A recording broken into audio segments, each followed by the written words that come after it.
Howdy. What's up, y'all? Yeah, it's just me. It's just me. What's up, chat? There's I don't know, 6 inches of snow on the ground, which is like a state of emergency when you live in Virginia. And we decided to go solo today and let the fellas get some rest. I know I talked about Nate was going to take some time away. Was in a car accident New Year's Eve. He's totally fine, but we just gave him the week off. And told Bo enjoy his Monday. I'm in here with Cowboy Reed, Nolan. Tanner is on the microphone as well. If you hear Tanner, that's who you're working with today. There's just not a lot to break down as far as actual football games. You know, I sure would have loved to come in here today and talk. Well, Reed wouldn't have liked this, but if we had something to talk about from Saturday night with the Bengals pulling that game out, but it was all for naught because Bo Nix and the Denver Broncos, predictably, God's team came through. They came through and they made set them down. They made the whole Sunday totally worthless. Yeah, like never really, a doubt. Really, nothing happened. If a week ago you thought the Detroit Lions were the team to beat in the NFC, and the road was going to go through Detroit, like that happened.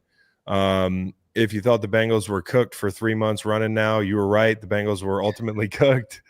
And the seeding kind of fell into place with a couple little hiccups. And ultimately, the Bucs got it done in the South, and that seemed like a foregone conclusion. But boy, was it interesting for a little bit. But let's start with some of the things that happened that had nothing to do with the X's and O's. Some of the things that happen on the microphone, some of the things that happen with some of these coaches getting axed. It is Black Monday. There's always a few coaches getting fired. Today, my old ball coach, Doug Pederson, got let go, as well as somebody in my draft class, Jerod Mayo, who every time I watch a video online of somebody in the New England area, including Robert Kraft, talk about Jerod Mayo, the fucking subtitles say Gerard because they can't speak English in New England. It's seriously. I'm like, who is Jerod Mayo? Put some respect on his name. I seriously spell it correctly. I know these robots are handling this, these subtitles and shit, and it's pretty impressive. But start with Tyreek Hill. We just start with Tyreek Hill. Tyreek Hill says he is open. The funniest thing about the Tyreek Hill statement, which in effect says I'm gone, I'll see y'all later, is that they asked him promptly after the game, how as a captain do you, as a captain, as a captain of the ship, how do you, as the captain of the Edmund Fitzgerald, push on and make it to, was it what was their port? How are you going to make it to shore? I'm not making it to shore. I'm jumping off the fucking ship. I'm not going to be here next year. My time in Miami is all done. They didn't even ask you that, bro. He could not wait to say it. So Tyreek Hill presumably not going to be a part of the Dolphins next year. And I know people went I had a couple of people text me last night and they were like, what about the Tyreek thing? What are you going to say about that? First off, a couple years ago, and this is why you don't say yes to shit. ESPN was like, yeah, come up to wherever the fuck we are, Connecticut, and spend the day, basically walk into this washing machine where all they're trying to do is a conveyor belt of trying to extract the take out of you that they can use to throw gas on a fire, right? Come up here for a day. It's going to be great. You really could use any, of course, my marketing guy's I love my marketing guy, but he's like, it'll be good for you. Your career, it's going to help your career to go up to, no, it hasn't. Go up to ESPN for a day. And Tyreek Hill decided to leave the Kansas City Chiefs around this time, and the Dolphins had picked him up. And, we had talked about Vegas, and we had talked, at this point, Derek Carr was still in Vegas, and Tua was the quarterback in Miami. And, all cards on the table, just not a huge fan of the quarterback in Miami. Just don't think he's like one of those capital E elite guys. I don't think he's even a lowercase elite guy. But, that was what was going to happen. And I made a comment to something to the effect of, and sometimes when you're on TV, you don't think about your words so carefully and you want to make a point. Maybe I should have just said nothing, but I said, like, I'd rather see Tyreek go somewhere where the quarterback can get him the damn ball. And Dolphins fans were up in arms and the whole thing. Well, they racked up a lot of yardage. That offense, when they played inferior competition over the past couple of years, was like the greatest show on turf. When they played teams that were of their quality or better, teams that won football games, they never failed not to show up. They always floundered. And Tyreek in a lot of big spots, listen, amazing player, incredible skill set, the whole thing. But a lot of big spots, left Dolphins fans wanting more. And certainly the quarterback, whether he was available or not, although Tyreek definitely helped his development, you could even argue that, like, without Tyreek, I don't know if there is a development to this degree, but like eventually, fast forward a couple years down the road, Tyreek is running from Miami. And if the quarterback is the quarterback that y'all said he was, he wouldn't be running from Miami. Now, I understand that availability factors into this, and he's fresh off a season where he's catching the ball from guys like Skylar Thompson and Snoop Huntley for much of the season, and that sucks, especially for guys 30, and he's staring his mortality in the face, even though I think he has a couple more years in him. But his football mortality, when you turn 30, especially one of these speed positions, you start thinking, do I have a 5, 7, 10-year runway anymore? I don't. I need to maximize my earning potential or the window to win. And so I do think it's a complicated reason.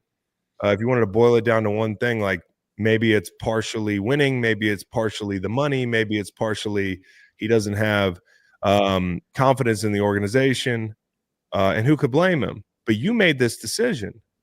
You left the best team of this century post Tom Brady and the Patriots to find greener pastures in Miami and catch balls from Tua and play for Mike McDaniel. And now fast forward a couple years down the road, after my disastrous ESPN spot, wasn't a disaster after all, because this guy's tucking tail and running. He doesn't want to be in Miami. And I'm not saying he's afraid or anything like that. I'm not taking shots at the guy, but from a football standpoint, he doesn't want to stick it out. He's quitting on Miami. And, I listen, I think Tyreek's got a lot of expenses that he has to. I'm not being fucking funny, dude. Like this stuff popped up all year long. Like Tyreek's got a family to feed. And it's like the Brady Bunch, man. He's got to get paid, man. And I don't know if this deal wasn't enough for him, but he's looking at this deal coming up in a season. If he finds a trade partner, he's going to want a new deal.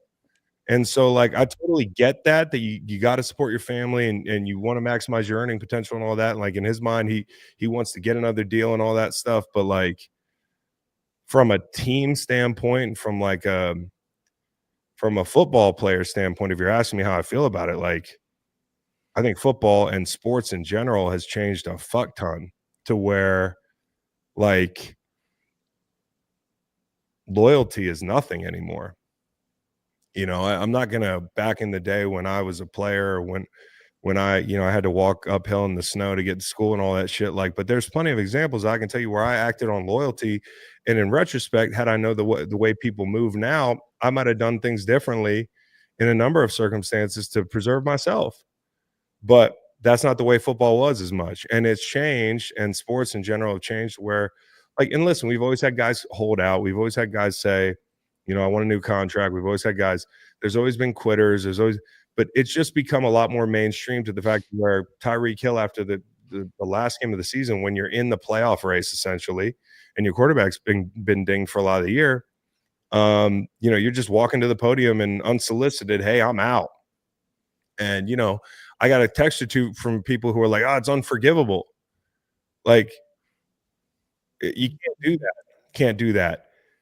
He can. Somebody's going to make a move for him. He knows that. Unforgivable. We'll forgive him.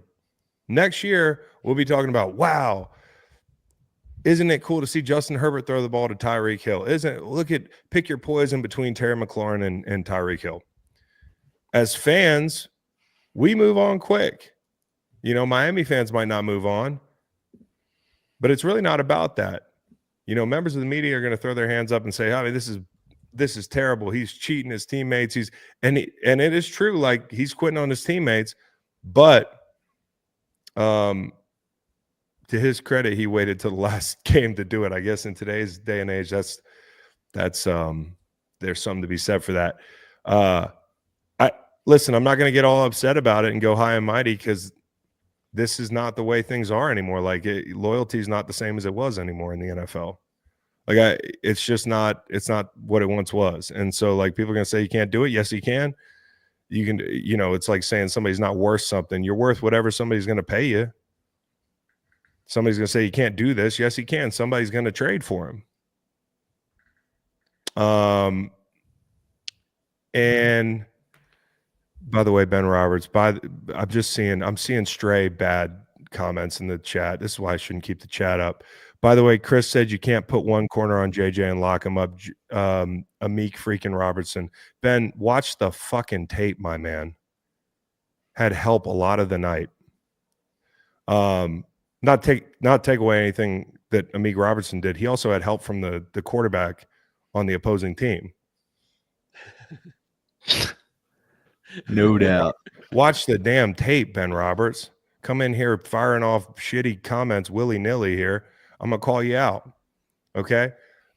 Tyreek Hill quitting is not going to get me all upset. It's not. Because this is the way things are now. And somebody will take a stab at Tyreek Hill because he's still a damn good player. And, he's had some drops in big spots, and he's missed he's missed in some big spots. But somebody's going to take a shot at him. And there's an argument to be made that he was held back in that offense. Yeah, 100%. The deep level of the field. I mean, you look at – I didn't say it. Well, I'll say it. There are a handful of young QBs around the league who would love to launch it to him. I mean, Herbert in LA, Drake Maye in New England. I mean, as an Eagles fan, I hate to say this one out loud. You had mentioned it.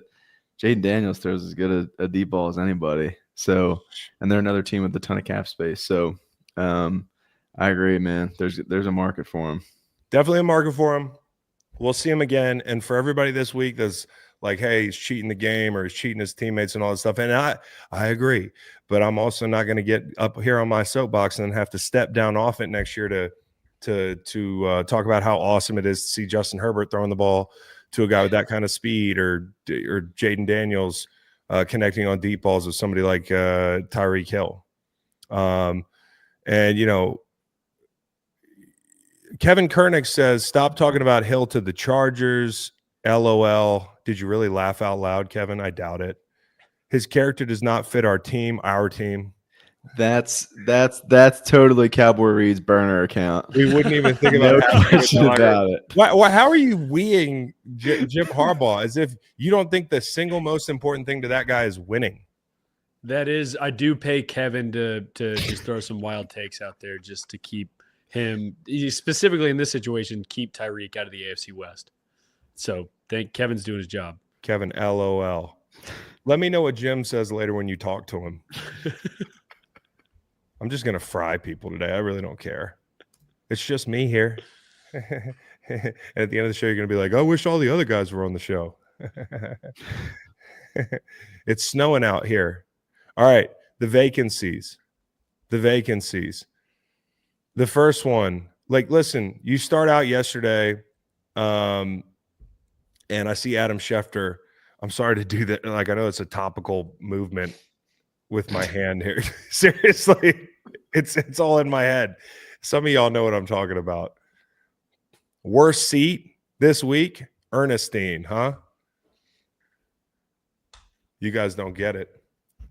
You'll get it. The whole lawsuit. Ernestine, worst seat. Skip Bayless's significant other. Skip Bayless is going down, finally. We don't like Skip. I'm not a Skip Bayless fan. Okay. All right. So the vacancies, maybe Skip Bayless. Somebody just fired off something about a Zen. Look at Pavlov's dog here. Where is my Zen? I had a damn, you guys, oh man. Damn, dude, I can't undo that comment. Here it is, Peppermint 3. Peppermint 3. Let's get into the fire-ins. I need a Zen before I get into the fires. The fire-ins. Don't try this at home. It's a terrible habit. Listen, the Mayo thing obviously jumps off the page. It's 1 year into now. Okay, Kevin, if you want to, hey, Kevin, you got a good point here. Kevin Kernick says Tyreek has 15 kids. He's not coming to California and paying our taxes. Let's be real, please. I don't know. I'm not a tax guy, but that sounds legit. I live in Virginia. The vacancies. Okay. Mayo goes down. I think anytime you see a coach get fired after 1 year, you're like, damn, that was kind of fucked up. Why'd you hire him in the first place? Anytime I see a black head coach go down after 1 year, I say, here we go again. I mean, we see it a lot. And I'm not going to make this whole thing about race, but it definitely is like Robert Kraft stepped in it. Whether or not you think Jerod Mayo deserved to be fired, it does happen a good bit with black coaches. We've talked about this at length. As if it wasn't hard enough to get promoted. And, I'm not going to argue with you in this chat. If you don't like what I have to say, just do some reading. There's been a number of really insightful articles and podcasts, including podcasts that we've done here, detailing how hard it is for African-American coaches to make that jump to head coach, and some of the kind of built-in mechanisms of nepotism or offensive coaching trends, or some of the barricades to some of the key positions that often get promoted to head coaching jobs. It is what it is. I'm not saying he got fired because he's black. I'm not. He got fired because Mike Vrabel's out there. But RKK has to deal with what he stepped in, which is a volatile issue. I mean, anytime you fire a coach after 1 year, people are going to be asking you questions. And when you do it and it's a young black coach, it gets a little stickier. Now, let's take this out of the conversation right now and just talk about it for what I think it is, because the optics of it aren't great. But what I think it is a simple scenario where Robert Kraft isn't used to having to think on the fly. He's used to 20 years of Brady and Belichick and just everything's stable. And he thought naively, and I think he thought kind of immaturely for an 80-plus-year-old guy that I'm going to make this succession plan that nobody in the NFL does this. There's no succession plan. Teams don't have 5 and 10-year plans. That's a luxury. You lose that luxury when the shine comes off the Patriot way. You can't 5 years ago say, hey, we're going to make Jerod Mayo the next head coach. I'm going to put a clause in at some point where he is the next head coach, which kind of, if Bill didn't know about it, is a kick in the nuts to Bill. And Jerod's one of his best coaches. And now you're saying we have not only a plan for your exit, but we also know who's going to succeed you. And he's on the staff and we're not really going to tell you about it. And I care so much about this Jerod Mayo guy that I'm going to clip his wings and make sure he stays here. Mm-hmm. If you love somebody, you let him go. This isn't doing him a solid. This is not him. He might have meant to do him a solid. I'm pretty sure when he put the clause in Jerod Mayo's contract to where he's going to be the next head coach, he's going to succeed Bill Belichick, he's thinking he's doing him a solid at that point. But I think part of that solid was born out of a FOMO thing where he doesn't want Jerod Mayo to get a job somewhere else and look good, which is lame to me. Yeah. It's not a solid. It's a fuck you wrapped in a solid. And I'm not saying Robert's a bad guy. I think he's a great guy. I don't think he meant to step in it with the black head coach thing. I don't think he knew what he was doing. I think sometimes when you're able to kind of coast for, and I don't want to disrespect everything they built by calling it coasting. There's a lot of work that goes into that thing, but like for the better part of, the century, you're able to kind of make decisions on autopilot because you have the greatest head coach of all time and the greatest quarterback of all time. And all of a sudden you think naively that you're going to have this long runway to make this decision and things aren't going to change a little bit. And for you in retrospect to say, hey, Jerod Mayo didn't have enough time. And I see that in retrospect, like, I think he's going to be a head coach in this league, but we rushed into this. You rushed into this. You fired Bill. Mm-hmm. So you created the accelerated timeline and then put him, in your words, into an untenable situation, which I appreciate him coming out and saying. I really do appreciate him coming out and saying it, because he could have shot us a bunch of bullshit. And he said, this is on me. I'm not trying to give him credit for fucking up here, but it was a fuck up. And this was his statement, a statement which came out immediately after the game. I do think there, like common sense would say, hey, a lot of the times in these situations, there is the, hey, need you to lose this last game. You don't lose the last game. I'm pissed off. I'm going to ask you. That's plausible. I get that whole thing. But that statement looked like it was written for a week now, right? The statement came out right after the game. And I'm going to paraphrase the statement. I've known the guy a long time. I didn't want to get FOMO if he was an incredible hire somewhere else. But Mike Vrabel's available now. I know people think it's fucked up, but ultimately I don't care. I'm like 80 years old. That's kind of what I read when I read that statement. And, I think I don't want to use the saying. The saying is the road to HE double hockey sticks is paved with good intentions. I'm not saying he's going to hell. I have a lot of respect for Robert Kraft. Like, this is just a guy on his podcast talking that had one fantastic year in New England, and I appreciate every moment of that year. But whether it was good intentions or whether, Mike Vrabel took a consulting job basically for a year instead of like going and taking a job that he'd have to sign a contract, and they let him out of that consulting job to go look at other deals. Like, I'm not saying this is what happened, but you'd be naive to discount the possibility that this was in the works the whole year long. And in that circumstance, it's totally fucked up. So, I think the regression on defense definitely hurt this situation. Had they been more competitive defensively, I think that maybe Kraft would have been able to stomach it. I think, again, like, I'm painting a picture of Robert Kraft. He's a lot of things, but one thing he's not is a robot. Like, his flaw in this situation is being a human being. Like, he wants the right thing for the young coach, but he's kind of being greedy, keeping him in-house. So he puts in a succession clause. And then he's probably thinking at the end of the day, hey, I want to do a solid by this guy because I promised him something. Although I could buy him out of this clause, it's some number. I don't know what the number would have been, but you could have bought him out of the clause probably and let him go do his thing somewhere else or remain on staff. Like, and then he thinks he's doing him a solid by giving him the year. But it's a year where you don't invest at all in free agency. Like, the roster is gutted. You've got a rookie quarterback.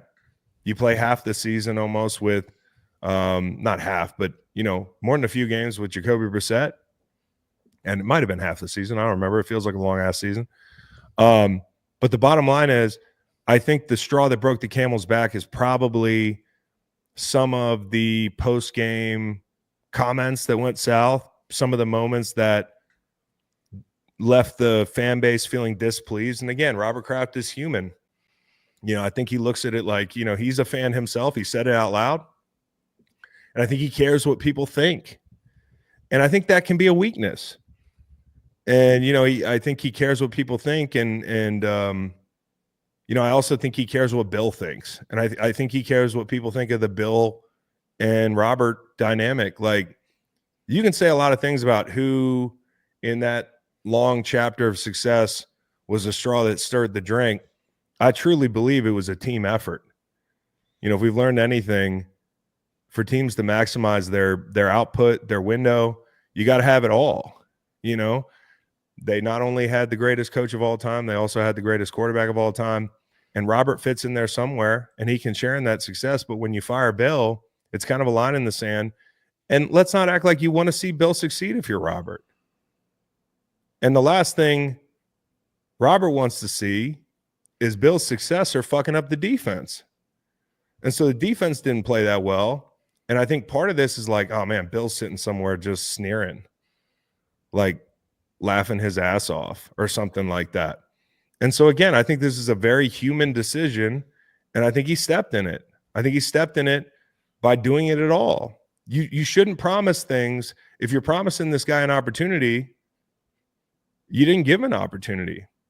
Now, the one thing, and I want to be fair to Robert Kraft, is, you know, he treated this guy poorly in giving him 1 year to fix something that was going to be hard to fix. I don't know how many coaches would have coached this team to a competitive record, but as short as the leash was, the wait was short too. So, like, if I'm framing this in a context of like, hey, when David Culley got fucked, or when Lovie Smith got fucked in Houston, those are guys that have put in 30 years. You know, I want to be the devil needs no advocate, but I'm going to do it. You know, Mayo started coaching in 2019, if I'm not mistaken. Yep. And so, you know, to his point of him not being quite ready, what did you think was going to happen? What did you think was going to happen when you let Bill go, maybe a year before you planned to? It just all feels very impulsive. It all feels very like whichever way the wind blows, like, you know, I feel this way about the fans. I feel this way about Mayo. I want him here. Now I feel this way about the direction of our team. And ultimately, I think it's a feeling of like, hey, Ben Johnson's out there and Mike Vrabel's out there. And maybe we knew all along that he would be available. And maybe, worst case scenario, there was some knowledge of his availability and what his plans were. You know, so I think Robert stepped in it. Like, what's the take here?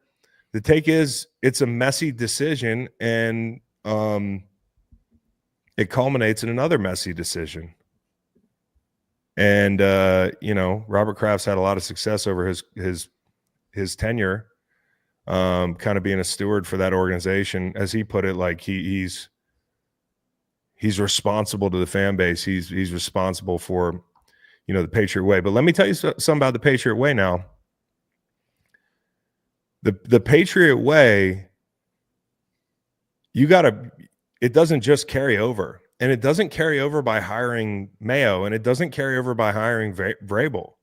It doesn't. So be careful trying to just get the band back together and do things in a way where you have this privilege like you're New England, and I can afford to just hire the people that we trust and nobody else. Like, those days are over. The Patriot way is only as good as what's put on the field. And like post Tom Brady, the Patriot way hasn't really existed, you know, and post Bill, it definitely doesn't exist. So somebody's going to have to build a new way in New England, maybe with, you know, the foundation that those guys laid, because make no mistake about it, they laid a great foundation. There's a lot of ways to do things that they can continue to operate under the assumption of, but, you know, you're not just going to clap your hands and be like, okay, now we're going to hire Vrabel. He played here. He's going to get this thing right. The question I have is with Vrabel, who would the coordinator be? Because in Tennessee, he nailed the first two hires, right? Yep. It was LaFleur and it was Arthur. Yep. And then they couldn't get their footing. So, you know, I'm a Vrabel fan in the whole thing, but it kind of feels like a shiny object kind of deal when you really should be taking a beat. And if Ben Johnson wants to interview there, I think you should definitely give him an opportunity to do so, which they are. And even if you're not going to hire him, you can learn a lot about your organization through these processes. I think also Robert Kraft is very used to having Bill and Ernie and all those guys there. And now, like, in making this decision, he probably feels a little butt naked. So, you want to use these opportunities to interview, to self-scout, to figure out what you might be able to do differently, even if you're not going to be hiring that guy. And whether or not you hire Ben, that's a very valuable interview.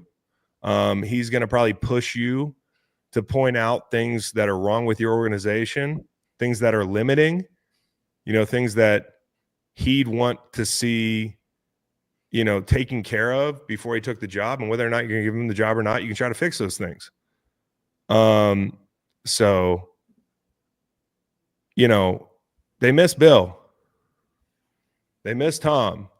But those guys aren't walking through the door. So you might as well start over.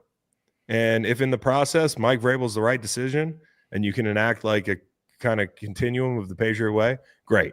But that can't be – that just feels like some idealistic bullshit. It's what got you here. Idealistic bullshit got you here. Right. So owners, man, I got a lot of respect for the man. I just don't think this was the best course. And here we are. And now I know he's hurting having to make this decision, standing up there, and I'll give him credit. He definitely took it on the chin and said, hey, it's on me and that sort of thing. But, ultimately the guy's not going to care about what are the optics. He's 80 years old. And I've said it 4 times. I hope he's 80 years old and he's not like 78. Somebody get me an age on Robert Kraft. 83. Yeah, Pierce just shorted him, actually. Yeah. Oh, yeah. And, a lot of people like me are going to say, hey, it's a bad look. It's a bad look what you did to Jerod. It's a bad look what you did to another black young head coach or, another head coach that you promised something and, you didn't set that coach up for success. And, there's going to be a lot of people that are going to say, hey, you're a bad guy for that or, you did X, Y, Z. I think Robert Kraft knows his intentions, even if we don't. I think he probably feels very comfortable with those intentions. And he's also 83 years old. So he's going to do whatever he wants to do.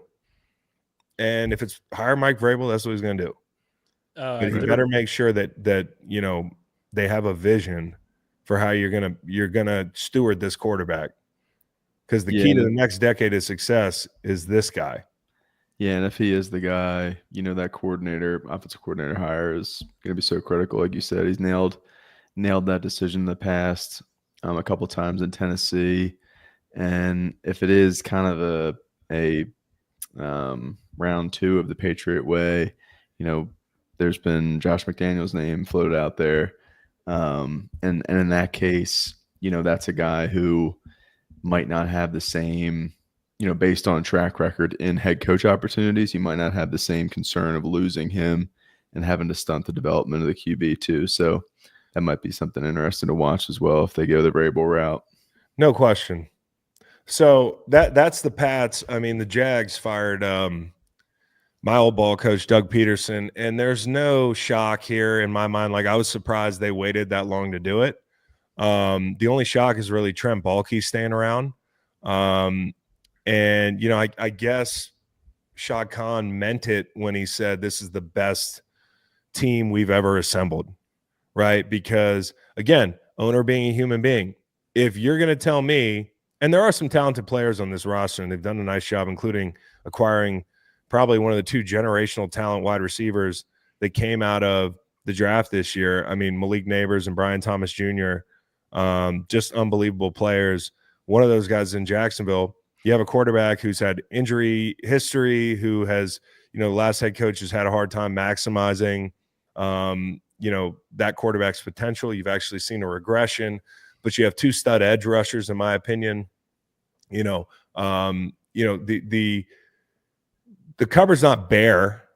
There's some good players on this roster. But again, this is an owner, in my opinion, being a human being. Like, I came out and said it in August, this is the best team we've ever assembled. What do I look like now in January saying it's the GM's fault? I think that's part of it. I also think that he might have something on Shad Khan. That's what Nolan was joking before the show. because the reality is if you don't clean house completely, like the New Orleans situation, that's one thing, right?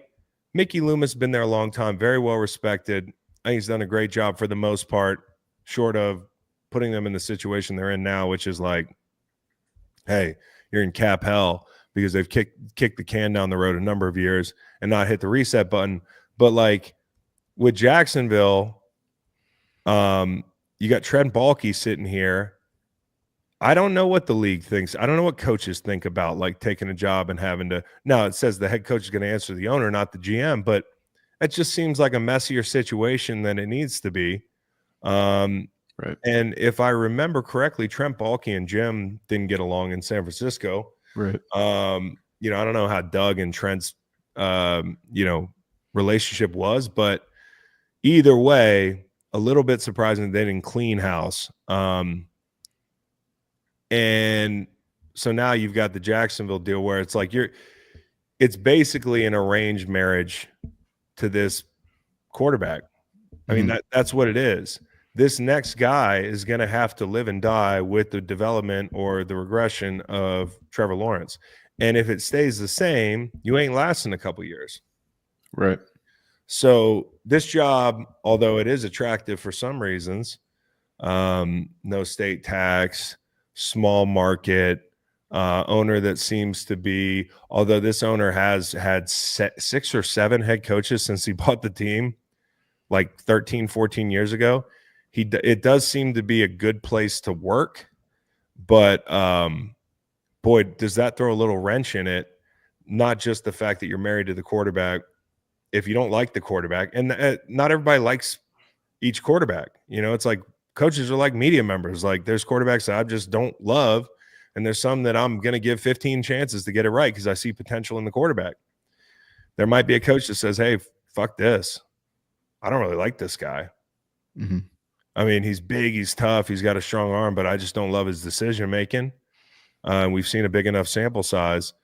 Doug just couldn't get it done, man. And I love Doug, like obviously having played for him, won a Super Bowl under him, but that relationship just never took off. You could tell on the field. And, there were a lot of head scratching moments, their only playoff game they won, they actually dug themselves a spectacular hole. I mean, if you think about what they had to do to get in the playoffs that year at the end of the season, combined with the regression at the end of the last couple of years. I mean, last year they tanked at the end of the year. It just was torpedoed. And then this year, there were different points of the season where I thought they were the worst team in the NFL. Yeah. And for some of the reasons I mentioned with the investment in some of the pieces in the roster, and a coach just won the Super Bowl before, it did make it all the more head scratching. Yeah. Especially in the division where you felt like 2 years ago, like, hey, this is this can be ours. Right. And then Houston drafts CJ Stroud. And, while the other teams in the division are playing with their food respectively, you can't get it together. So there's a power vacuum this year that if the Jaguars were on pace, they could be that team in the AFC South, especially with Houston taking a step back, but they did not take that step. And I totally understand why Doug Pederson is currently looking for a job. This will be the 6th head coach for the Jags under Shad Khan's ownership since 2012. And in the last decade, 10 NFL head coaches have been fired during or after their first season with the team. Trent Baalke has hired 3 of those coaches. Tom Sula, Kelly, and Urban Meyer. Not good. No. So to say that he retains, like, you're not wrong in saying, like, oh, what does he have on on Shad Khan? And that's where it gets really interesting too when you think about prospective head coach candidates, like you laid out, Chris. Nope, like the first question a head coach, as far as gauging their interest in the job is what do they think of the quarterback? But then after that, it's trying to figure out the GM ownership dynamic, because clearly this guy has the ear of ownership. So, if I'm a head coach coming in, is this roster going to be shaped in the vision I have for it, the vision the GM has for it? Do our visions match? So I think it's kind of a complicating factor in that way too. Trevor just hasn't done enough to make me run to take that job. Right. You know, I've been on this for a year, you know, and I Mm. know the injuries were a part of it last year, but you know, last year I kind of got some shit from Jags fans for the assertion that Baker was the superior quarterback. I'll never forget. It's one of those kind of crossroads situations where in the Take Olympics here, where these two teams are getting ready to play each other, and Baker's, you know, people are trying to figure out whether they really believe Chapter 2 is real, and it absolutely is. And I think that with Trevor Lawrence, there were some really good moments, but we haven't seen him build on those moments for a couple of years now. So, Right. and next guy's got to be very, very confident they're going to be able to get something out of him. So, and you know, of course, the day started yesterday with Adam Schefter, who, like, listen, you say what you want about the guy, but he knows shit. I mean, that's kind of how he stays in business. He opens up the ESPN show talking about vacancies, and you know, he goes down the list, and Pierce, he goes, regular conversations with Davis about the future and moving forward, leaning safe, which I think is great. You know, I personally, whether or not you think it's the right move or not, I think that he's earned a second opportunity. They've given him next to nothing. You know, they start the season out with a backup quarterback as the quarterback. Then they run through a couple more backups. Max Crosby gets hurt. You know, some promising young players on the roster, including Brock Bowers. But just, I mean, some of the people they were relying on late in the season and the gauntlet of good teams that they ran through, quite honestly, during the middle of the season. If you look at their schedule, they were not given a lot of favors. Those guys played hard for Antonio throughout the whole season. So, you know, like, honestly, unless there's some, you know, once in a lifetime opportunity, especially since the last time you let the interim guy go, it was Rich Bisaccia. Now, albeit he didn't get a whole year, that was a highly publicized deal where Davis kind of took some shit for that. And Josh McDaniels was a disaster. You know, here's another thing that just popped in my head with Robert Kraft. Another human being thing is, and it might lend some credence to the fact that maybe him and Vrabel weren't talking, but Vrabel getting the Jets interview or pushing for the Jets interview, kind of like, hold on a minute, player. Let me get you back home. You know, so Callahan in Tennessee, it's volatile right now. That's what Schefter had to say in the AFC South. Owner's not happy, leaning safe. Steichen, let me paraphrase here. I have no idea. The owner's fucking crazy. Nah, he's leaning safe. Sounded like GM would be out, and probably, in my opinion, DC. Pederson, he tagged with an out, obviously, over the last 24 hours. That shook out. Kevin Stefanski, he called safe. McCarthy, he said leaning safe. He will have opportunities to interview in other places. In my opinion, if Jerry Jones cares about Mike McCarthy, he'll make his intentions known ASAP so this guy can get in front of some other teams. Because I do think, as much as we like to make fun of Mike McCarthy and the Cowboys, they finished the season on a strong note. You know, those guys were playing hard. I do think eventually the Zimmer defense kind of fell into form for those guys. They had to deal with a lot of injuries. And if you talk to players in the building, evidently, they really like the guy, you know, off the record, on the record type thing. So I don't know if Cowboy fans are going to want to hear that or not, but it could be. And, of course, you know this about Jerry Jones. He is actually a pretty loyal guy. Mm-hmm. I think that's been his downfall at times with quarterbacks, with coaches. And so I would kind of lean that he might be staying there. Interesting thing that, you know, was brought up by Adam Schefter, Sark's name, obviously Texas head coach, Sarkisian, has drawn some interest. I think that'd be interesting for real. I mean, like, if I'm looking to bring a young quarterback up, you know, I would look at a college guy and he would fit the bill. I think he threw something out about the Steelers possibly fielding trade offers for Mike Tomlin. You know, I saw Jay Glazer talking about the same thing. People interested in trading for Kevin O'Connell. I don't think that happens. No way. I don't think that happens. It definitely doesn't happen in Minnesota. And in my opinion, it doesn't happen in Pittsburgh. And, you know, like last year, there were some people that were calling for Tomlin's head. We said wait it out, you know, 2 playoff appearances later, right? Now, we'll see. It might end in another blowout. But, you know, if people are getting on Tomlin about this team this year, I do think they built a little bit. You know, like at the beginning of the season, there were a lot of people weighing in on the fact that Justin Fields was washed, right? He was the problem in Chicago. He obviously wasn't the only problem in Chicago. And a lot of people talking about, myself included, that Russell Wilson was not the Russell Wilson of old. Now, I jumped out of the gym for him about mid-season. When they made the change, I understood why they made the change, and I thought they looked really impressive for about a month. But that whole thing's kind of caught up to him. You know, he's kind of turning into a pumpkin, and it looks like it's midnight for the Steelers. A lot will be decided in that final game. I'm not saying Mike Tomlin's job is on the line, but there are people that are going to be talking about that if they get their ass kicked in the playoffs. That's the way this thing goes.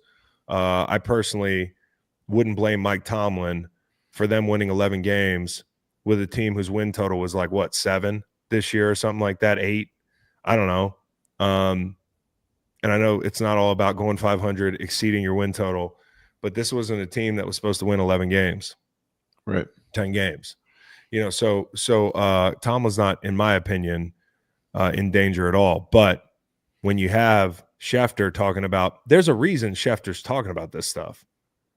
Like, either somebody believes that it's doable and they're trying to put it out there, or maybe there is some talk internally about like his future.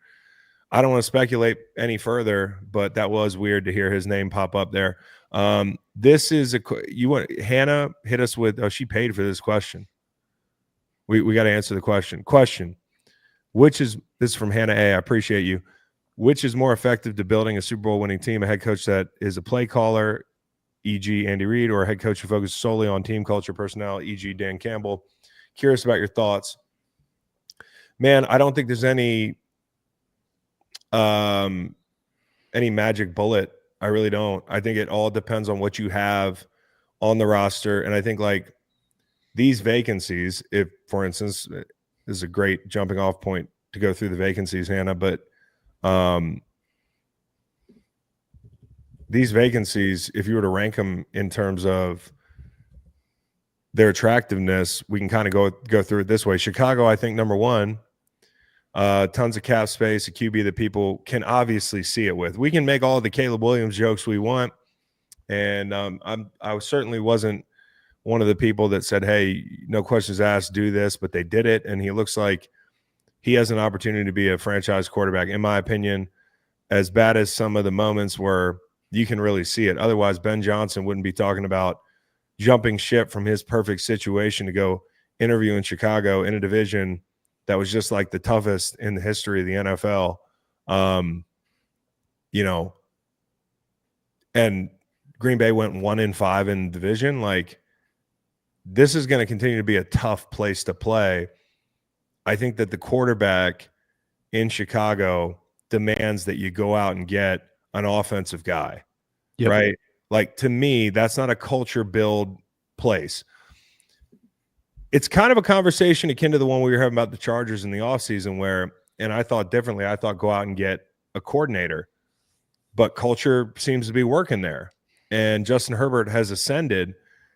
Justin Herbert's also a little bit more seasoned, and he's a little further along in his development, whether that development was imperfect or not. I think you look at Caleb Williams and you say, hey, we need to put the fire out right now on some of the bad habits and tailor this offense to him specifically and build the offensive line. But more than anything, the scheme has to be right because we have a young franchise quarterback. We believe that. Otherwise, we wouldn't be here interviewing for the job. So, for instance, in Chicago, I do think it's an offensive coach. In a place like, let's say, New England, they might believe that it is a culture thing. They might be wrong. They have 8 high draft picks and a ton of cap space.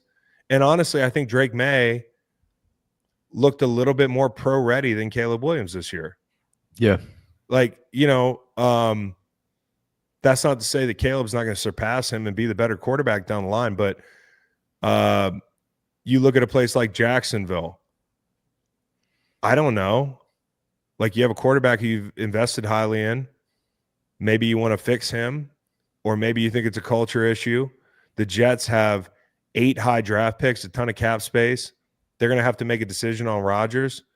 A lot of these places, it kind of depends on if they're investing highly in a draft pick in the first 3 to 4 picks. New Orleans, for instance, probably is not going to be investing in a draft pick early. Like, I could see New Orleans being a culture place. Yeah. It's a place that I could see Aaron Glenn. It's probably the worst job, but it's maybe the best division to join. So as you can see, each vacancy has a specific set of challenges and perks. So it kind of depends. Not to skirt the question, but to answer one way or another, it just doesn't work that way. I think it totally depends on the situation. And so, like, Dan Campbell's done a tremendous job, but you know what Dan Campbell and Brad Holmes also did? They nailed the hires. And we're about to get in this game that happened last night in a moment. I think there's a real good case to be made for Dan Campbell being the coach of the year, just based off that game there. When it's that close, and I said this coming into the game, maybe the winner of that game is the coach of the year. And, I think Dan does enough things uniquely as a head coach to affect the outcome of a game. That team has a very unique fingerprint on it. They have a very unique personality. It's not all play calling. Although the play calling has been tremendous. Aaron Glenn was great last night. That was like a masterpiece from him. And Ben Johnson has continued to be the hottest name in football. The shine just hadn't come off the guy. So the one thing more about coaching, and I'll hit you here. Among the vacancies, you don't see the Giants job. And I think it's the right move. This might not be a popular take here, but I agree with John Mara. I do. He did say, and he's right, Dable was coach of the year 2 years ago. They won a playoff game with Daniel Jones, didn't they? And the shine has come off Daniel Jones to the point where that's the biggest reason you're going to keep Brian Dable. And I never felt like Brian Dable was all in on Daniel Jones. So internally, that matters. If Brian Dable's like, yeah, I'll swallow this pill, but you can't hold it against me a couple years ago, then in that circumstance, you're doing right by him and saying, hey, you had to eat a shit sandwich. We didn't think it was a shit sandwich. It looked like a BLT to me. It wasn't a BLT. And John Mara, during the negotiation with Daniel Jones, says we've done everything to screw this guy up, which to me is like the owner stepping in and saying, hey, it might not look like this is a slam dunk, but I'm going to put my nuts on the table for Daniel Jones. And of course, he smashes them. But he also points out that Joe Shane had a great draft class, and he did. Malik Neighbors, Tyler Nubin, Drew Phillips, Theo Johnson, Tyrone Tracy. I just named 2 guys that went for 1,000 yards from scrimmage.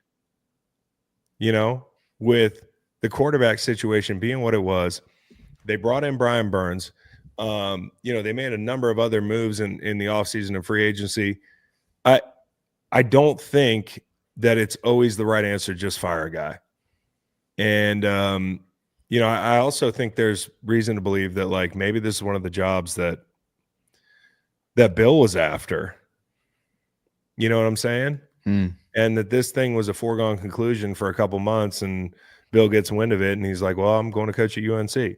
I'm not saying I know something. I don't know anything. I'm just throwing shit at the wall. I'm just a dude with a microphone. I'm just a dude playing a dude. How long do you think that leash is for Dable, though? Is it pretty much like It's not- next season? It's we've not gotta long. see- I think they're going to draft a quarterback, and that quarterback has to look like the right guy. But I do think it's the right thing to do to say, hey, you two get one opportunity here to get it right, and we have handcuffed you at different forks in the road. I also think the Joe Shane Saquon thing is pop culture fodder. I don't think it's what would they have done with Saquon Barkley in the lineup this year? They weren't making the playoffs. They were not making the playoffs. They weren't making any moves. And honestly, it was the right thing to do. You can do all the Unisom commercials you want, and I don't blame you, big fella. Like, turn it into motivation and the whole thing. But, like, what they did is they punched your ticket someplace that changed your life. And I'm not saying they did that out of the kindness of their hearts, but they didn't really have a choice, in my opinion. Like, what are you going to do? You let this guy rot? So, I don't have an issue with the Giants remaining in their current form and figuring it out, because they're going to have an opportunity to draft a quarterback, and things can change fast when you draft a quarterback. I still am interested to see what Brian Dable can do with a talented young quarterback. Mm-hmm. Like, I'm a big fan of Dable. I was there in New England with him. I think he's a dude.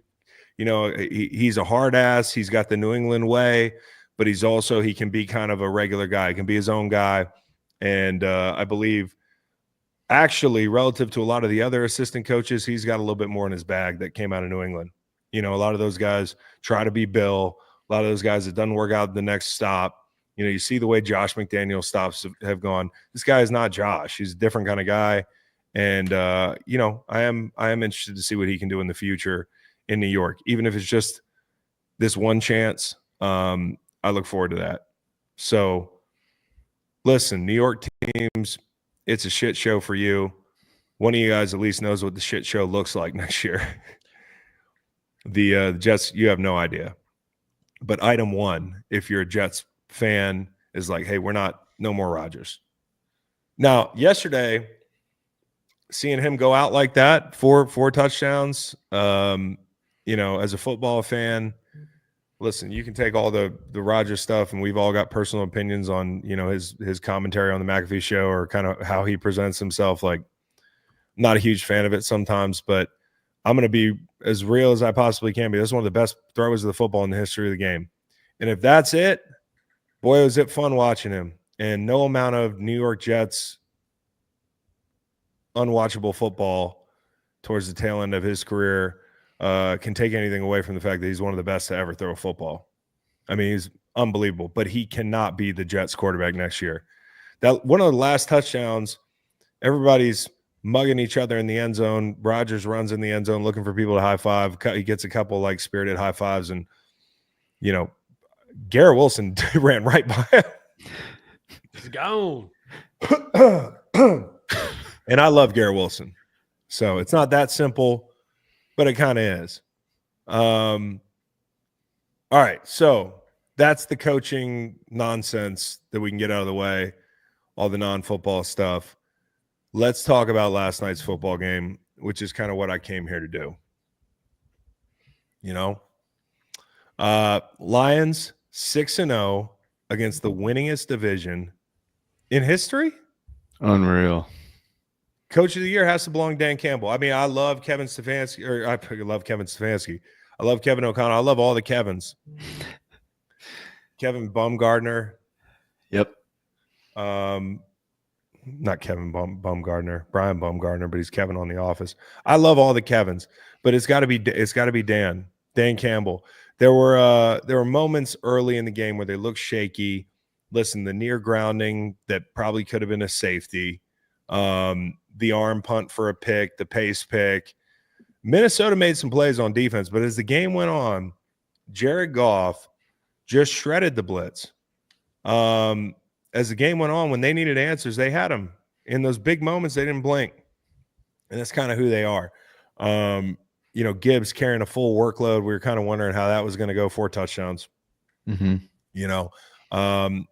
It's just amazing to me to watch this team work. Like, through all the seasons of this 18-game schedule, because a football season, you can break it up into phases. You can break it up into, and each individual team has different phases. Big wins, hangovers, injury laden stretches, hot streaks. They survived it all. They just kept working. Going to San Francisco, people wondering if Dan's going to play his guys because that game meant next to nothing. Ended up meaning absolutely nothing. We'll play our guys. And we're going to look like we've been waiting to beat San Francisco all year long. And I think last night, the thing you talk about, the fingerprint of Dan Campbell, the fucking hunger, man. That team was hungry. It's like they're never full. The way they came out in that game, and I know it's the biggest game of the season. It's for the 1 seed or the 5 seed. But their mindset, and I know they're at home, their mindset was just so A1. The way they play with physicality, the unblinking kind of effect of Dan Campbell when it's the 4th downs, 4th and 5 hitting J-Mo on a crosser. They go 4th and 1 before the half. The linebackers for Minnesota are running around like chickens with their head cut off. It's play action. They take a shot, in the intermediate part of the field on 4th and 1. 4th and 1 in the low red zone. One of the biggest plays of the game that really helped ice this thing. Same play as they hit versus Green Bay in the low red. They got, Jahmyr Gibbs on Van Ginkel. And as great as Van Ginkel is, there's barely any cover linebacker in the league that I want in that situation. No. So if you're down there on the goal line and you've got Jahmyr Gibbs one-on-one as an overhang player, it's probably the wrong call. Right. It's probably the right call for Ben Johnson, Detroit's offense. And, that's such a challenge because as a player on the edge, if you've got that back who happens to be one of the fastest guys in the league, he's going to beat you the pylon, and you got to play him in his back pocket, right? So you have to maintain inside leverage, but not get outrun to the pylon. And the other thing that comes off of that is the angle route,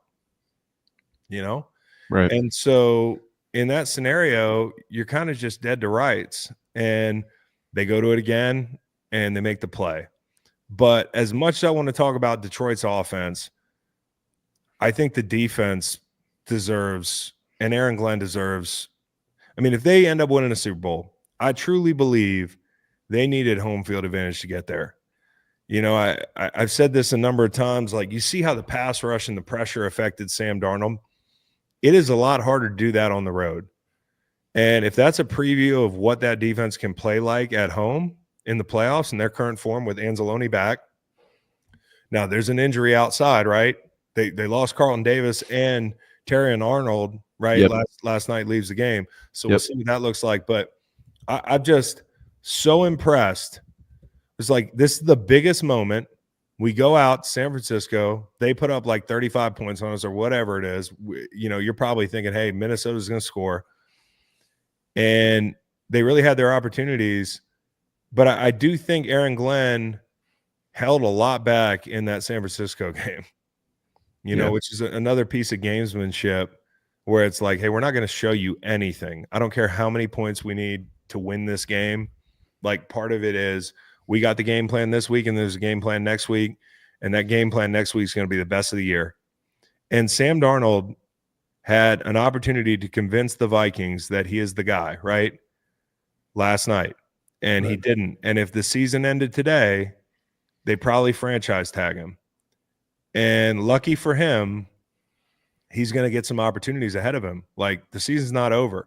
So, had he found a way to play better and get a win, we'd still say we need to see in the playoffs. And, he could have won this game last night and gone home divisional round, and they'd probably slap the franchise tag on him if he didn't play great, right? Mm-hmm. So it's not over for Sam Darnold. And quarterbacks are entitled to having a bad game. This is a really tough place to have a bad game. In this winner-take-all kind of scenario where home field advantage is on the line, this was a terrible time to kind of have a stinker. And he wasn't alone. And that's what I want to be very clear about. Vikings fans are going to come in here today and expect me to just shit on Sam Darnold. I'm not going to do that. You know, again, he ain't Mahomes. He's not Josh Allen. He's not Lamar. He's not Joe Burrow. He's none of those guys, right? Right. He's not Jared Goff. But I do think he's a guy you can win with. And I think this chapter just began for him. And there are learning experiences along the way. Now, if the timeline that the Minnesota Vikings are on to make their decision as it pertains to their future does not accommodate these teachable moments, you know what I'm saying? Then so be it. But he's going to have an opportunity to get this thing right in the playoffs. You know, I thought the offensive line was a real problem. The interior offensive line, who we talked about leading up to the Green Bay game, one of the reasons I was so disappointed in Green Bay was they had an opportunity, in my opinion, to affect Sam Darnold the same way that Detroit did, right? But they couldn't. And I think part of it is, you know, Green Bay is probably a lot more apprehensive to getting man coverage. You know, down Jair Alexander, down Evan Williams, and that sort of thing. Like Detroit, this is what they do. And, you know, to bring that much pressure, the offensive line had a lot of trouble in the middle. They had a lot of trouble picking up blitzes. Skill guys were not ready for the physicality at the top of the routes. They weren't ready for tight man coverage. The aggression. You talk about a mindset. These guys had such a mindset, you know. Darnold and Hawkinson didn't get on the same page early in the game, missed an out that, you know, I think Hawkinson's got to catch. The ball's not in a perfect spot. Missed a shot that, again, the ball's not in a perfect spot, but I'm pretty sure if Kirby Joseph isn't hanging out back there, he might lay out and make that play. And so the physicality affected them early in the game. I think also they just said, Detroit said, hey, we're going to heat this guy up. We're going to play with great leverage. We're going to have guys, again, going back to the Jefferson conversation, watch the game in the field. They always had somebody over top. Justin Jefferson, Amik Robertson play with great leverage, you know, denying in cuts late and down, somebody being up top, everybody else kind of fitting in and playing their role. I think the speeding Sam Darnold up, which is something he's been very good at this year, beating the blitz, it just wasn't his night. And it wasn't the Vikings' night. And obviously, if you watch them the past 6 to 8 weeks, a lot of the shots, the big plays they hit are late in the down, right? Yep. Some of them are like punts, right? It's just got to be like, throw the ball up there. Addison's down there in single coverage. You know, Sam's had the ball for 3-4 seconds. That was not going to be the case last night, and Aaron Glenn made sure of it. And I think for them, missing Aaron Jones for stretches really hurt, but it came down to the red zone. Like, that's it. And this is one of the reasons I think the Vikings will be okay in the playoffs. Like, every game in the playoffs is a challenge, especially when you're the 5 seed and you got to travel to LA, a place where you lost, albeit with that face mask hanging over at the end of the game. But that didn't look like an easy matchup for them, right? And you talk about the pass rush up front and that sort of thing. There's going to be more of that this week when they play the Rams and that group who can get pressure with 4, right? Right. Having said all this, the red zone has to be fixed. If they're better in the red zone in this game is a fourth quarter game. But they're not.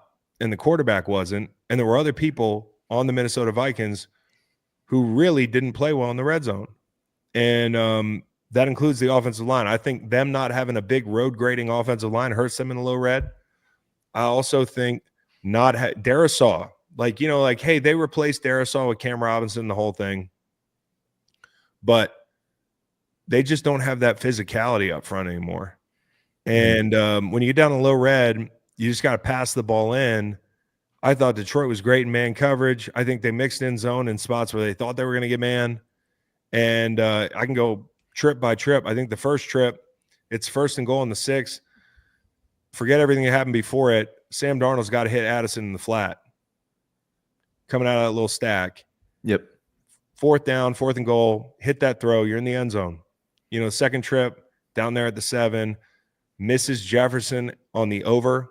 And, hey, Justin Jefferson's the best receiver in the game. He'd like to come down with that ball. Like, that's one that like is partially on him, but you got to put that ball right on him. Right. And then the fade to Jefferson, which everybody's like, where the fuck is he throwing that ball? I'll give Darnold this one. Branch hits his arm. So you get down there again in the third quarter, big Akers run that he checks to. Amik Robertson, as good a job as he did to, last night in coverage, he also had a big tackle on Akers to get him down. He also had a big tackle. I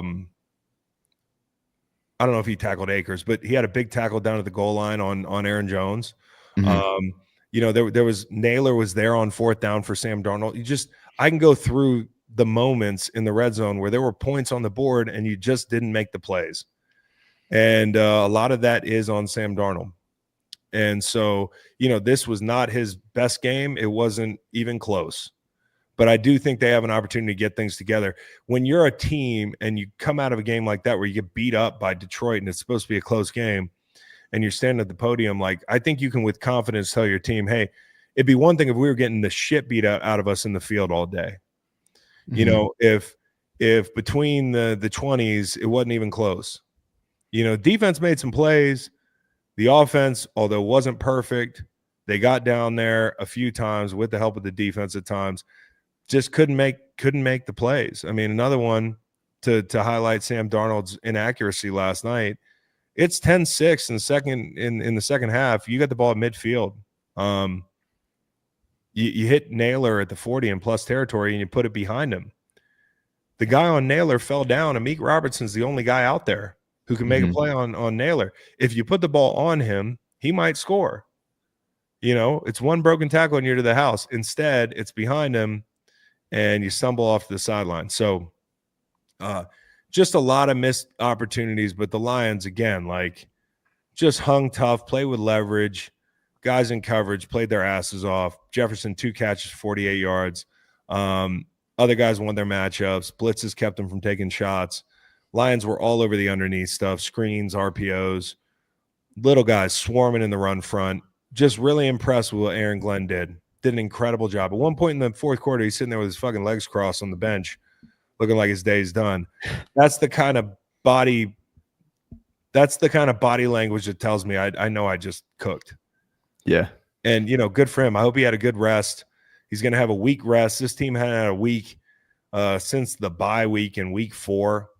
And you can kind of take care of things like figure out what's going on with the corner, figure out what's going on with Zeitler and his hamstring. It might have just been cramps, but it does help to have, a week like that to reset. And more than anything, the home field advantage for these guys is huge because Detroit is a serious fucking problem at home. Like that is a really tough place to play. And for Minnesota, I said this before the game, which team needed it more? I think Minnesota needed it more. Now you picture Sam Darnold with that offensive line going on the road. That's a tougher, although I think they can get it right, that is a tough pill to swallow. Mm-hmm. And then obviously you lose some of the added pressure of facing a Flores defense where things are all over the place and you're trying to ID people and there's 8 people in the line of scrimmage. And you don't know if they're in Tampa too or what. That is easier to do at home than on the silent count on the road. So I'd love for them to win next week so we can get a rematch, mostly because of what was said in the postgame handshake when Dan Campbell just walked in. He knew what he was going to say. Great job. See you in 2 weeks. Yeah. It was awesome. That was sick. And I think it was a sign of respect. Yes. I think those two coaches really respect each other. I'm a big fan of both those guys. It's a shame they can't both get recognized for what they did this year. And, of course, people say, hey, why doesn't Andy Reid win the damn coach of the year? And maybe he should. Part of the problem I have with these awards is like very inexact science. MVP, coach of the year, defensive player of the year. Defensive player of the year, I thought Trey Hendrickson went out and won it last night, but supposedly your defense has to be one of the best defenses in the league. I think it makes it even more impressive that this guy went for 16 buckets on that defense. I can tell you, man, that shit is hard, man. That shit is hard. I had 13 on a 2-14 team. The last guy to do that since I did it was Cortez Kennedy in the fucking 80s. So getting buckets on teams that are struggling is a tough deal. Getting buckets on that defense, there's nobody else rushing the passer. They lost Hubbard down the stretch. They lost Reeder in free agency. They haven't gotten enough out of the guys that they brought in. Whether it was like Osai or that type of Murphy, like those guys have not developed as rushers. And some guys in the back end got kind of old and got exposed. Some of them got exposed. Anarumo's fired. I'm jumping around here, but like we're talking about defensive player of the year. I think Trey Hendrickson probably deserves it, but he's not going to get it. Yeah. Pat Surtain is in the running. He's the odds-on favorite. He jumped after week 17, and officially Trey has 17.5 after Saturday. 17.5 sacks on that team, especially in a year where it's not close. The other guy's 12, 13 sacks. Usually when you're 12, 13 sacks, you're like third in the league. You're like you're second or you're third in the league. This is a situation where I think Trey, with what he did Saturday night, should be in the conversation. But his odds were, what are his odds now? Just double check.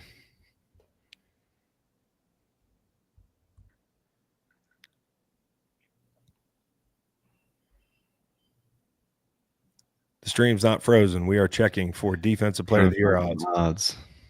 He's plus 1,000. That's from Matt Kingston in the chat. Thank you, Matt. Johnny on the spot. Just a really impressive job by the whole coaching staff in Detroit. And again, I think Minnesota's not done. I think they're one of the best teams in the league. But the quarterback, obviously, is the guy that has to prove something right now. Last week I said in my opinion, he can be somebody's franchise quarterback. And I still believe that. But they have to do a better job working around the elephant in the room, which is that this guy has never been in this position before. Mm-hmm. And I don't think they were ready from that standpoint. And I also think, like, in a game like that, like having hots against the blitz, I didn't think their hots were all ironed out. Right. I also think losing Aaron Jones, who can be a really good option late in the down or early in the down if you get pressure.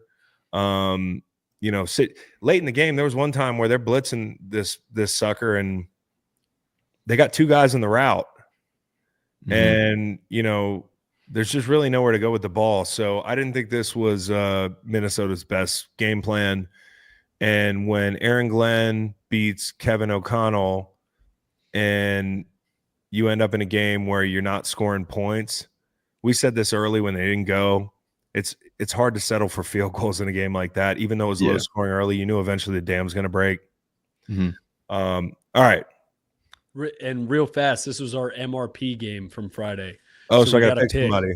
We got to pick, and you'll have it in front of you in a second. We're going to scroll through. Why did Matt Kingston just pay $2? Like, he works here. What the fuck do you want to say, Matt? He's just supporting. He's supporting the fellas. He's supporting you on a snow day. I appreciate it. So we got Eric Ebron, Anthony Harris. There's a Wahoo. Yeah, we already picked Don Yeah, we did. Yeah, Magic Man. Yeah, Matt Burke, Harvard grad. Teddy Lehman. Terrence Newman. You remember Matt Burke didn't go to the White House and everybody was like, no big deal. And then I didn't go to the White House and they were like, I'm going to kill your whole family.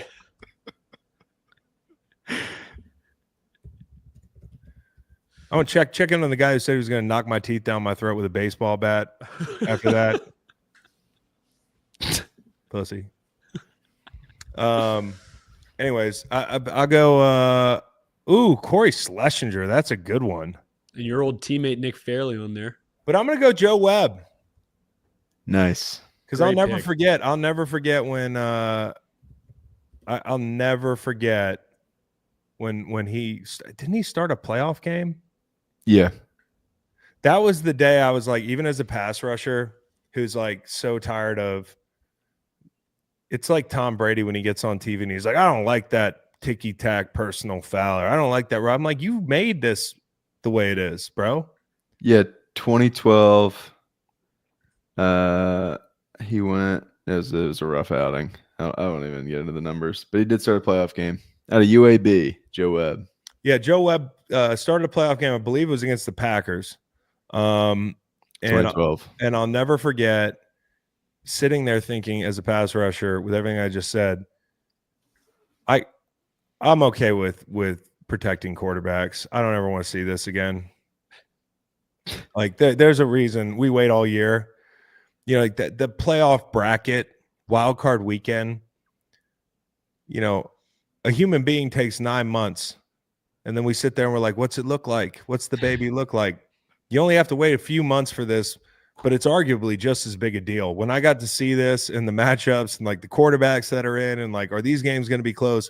No one wants to see a damn backup quarterback start a playoff game. So I am all for protecting these rich, pampered, pretty boy quarterbacks as a consumer. Better product. Started with Joe Webb for me. Joe Webb, congrats. Quickly, before we go to our next it's kind of a backhanded thing where I'm like, hey, congrats, Joe Webb, for making our MRP. But I didn't like having to see you start that playoff game. A little bit. But I don't mean any disrespect at all. Yeah. He was there. Shout out Not to many Joe. dudes have started a playoff game. It's the whole thing where we're like, you know, my kid watches this guy Yo Boy Pizza on YouTube, and he's like a guy that plays Madden like on YouTube, and then he talks about the players, and I always get mad because I'll walk in and the guy's like, hey, this guy's trash. You know, this guy's a bad player. And, you know, Waylon will be like, yeah, that guy's trash. I'm like, where'd you hear that? And he's like, Yo Boy Pizza. I'm like, that guy can kick rocks, because again, it's the what was that guy Ledbetter from Jacksonville? Is it Jeremy Ledbetter? What's his name? Jonathan Ledbetter. Let's call it the Jonathan Ledbetter rule. You can't be in the NFL and suck. No. You especially can't be in the NBA and suck, but you can't be in the NFL and suck. And you certainly can't suck and be a quarterback in the NFL. There's no way that a regular person, I mean, you can get mad at a quarterback not playing well, but in summation, I'm not going to sit here and disrespect Joe Webb. He's a fucking quarterback in the NFL. Jeremiah Ledbetter was the Ledbetter we were looking for. Jeremiah Ledbetter. Did the backflip? Yeah. He did a backflip. Guy's like, who's that guy? He's like some guy I've never heard of doing a backflip, celebrating a sack. Guy's 320 pounds. That guy was the most athletic, accomplished athlete in his county. No question. You know, so you can't suck and be in the NFL. Quickly before we hit our next games, message from BetMGM. BetMGM has made betting easy and seamless all season long. Hopefully, you've been able to pick up some plays from us to use in the BetMGM app. If you haven't signed up for BetMGM yet, use bonus code GREENLIGHT to get up to $1,500 first bet offer on your first wager with BetMGM. And a reminder, BetMGM's got your back with its second chance promotion all season long. BetMGM is offering you a second chance on your first touchdown bet when you place a wager on a first touchdown score bet, and that player doesn't score first but scores second. BetMGM will return 100% of your stake back in cash. Be sure to take advantage of this offer, and remember, use bonus code GREENLIGHT when you sign up to get a $1,500 first bet offer on your first wager with BetMGM. What do we say? You can lose. You can, yeah, but happy hunting. Happy hunting. You can lose gambling. That shouldn't stop you, but you should be careful, okay? By the way, what did I finish? 2-3 or 3-2 yesterday? You were. Let me pull this bad boy up. And did we end above 500 as a group? Can you give us? I've got to do Makins, but do Makins. Just read it right now. We'll do it with the chat. All right, ready? So you went Vikings plus 3.5 and Panthers Falcons. If I'd have been there at red zone period on fucking Friday, I would have known they weren't ready. Yeah. And then Panthers Falcons over 48. Easy. Ding. Colts -5 and that's bullshit. Jets +1. Close the game out. You don't need overtime. Jets +1. Okay, dang.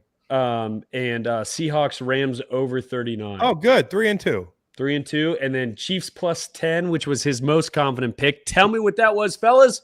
That was Macon. That was, Yeah, this is that was a Macon. big, and I like the social y'all made where y'all were like, he kept going, Andy Reid, Spags. Yeah.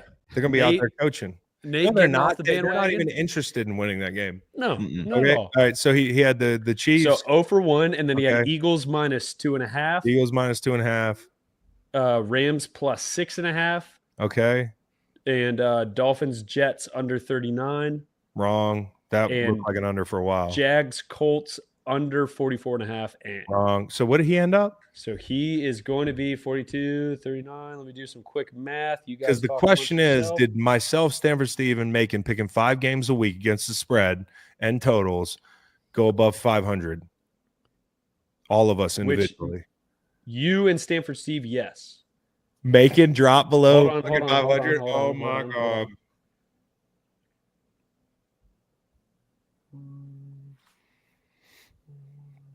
Wow. Arthur Fonzarelli said 52% is the key. That's why I went 65%, Arthur. Or whatever I went. Yeah, Macon's good. Oh, he ended up in above 500? Yeah. Yep. Okay. Good. So we all ended up above 500. What was my final tally regular season, Cowboy? Your final tally is 55 and 34 and 1. Okay, 55, 34, and 1. Does that clear 52%? I think it does. The only reason I'm being an asshole about it is because I signed this deal with BetMGM, and I take it seriously, man. Like, I don't want to give y'all bad plays. Like, that to me feels like stealing. There's a bunch of guys in the industry now who will just take money from gambling sites, and they're like, oh, fuck it. Whatever happens, happens. I don't want to lose y'all money. I love y'all. Okay? So I hope you tailed me.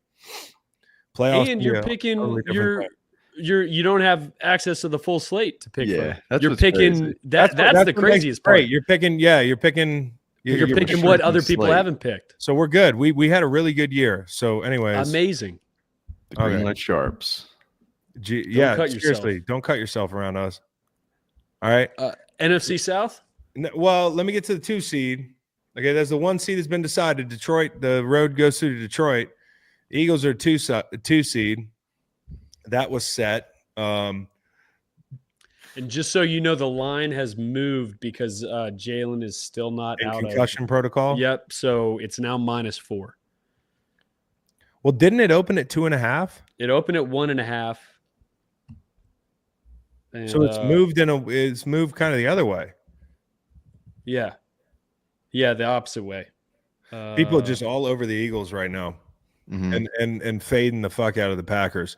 Yeah. Which, I mean, listen, Green Bay punched their ticket to Philly by losing to Chicago, right?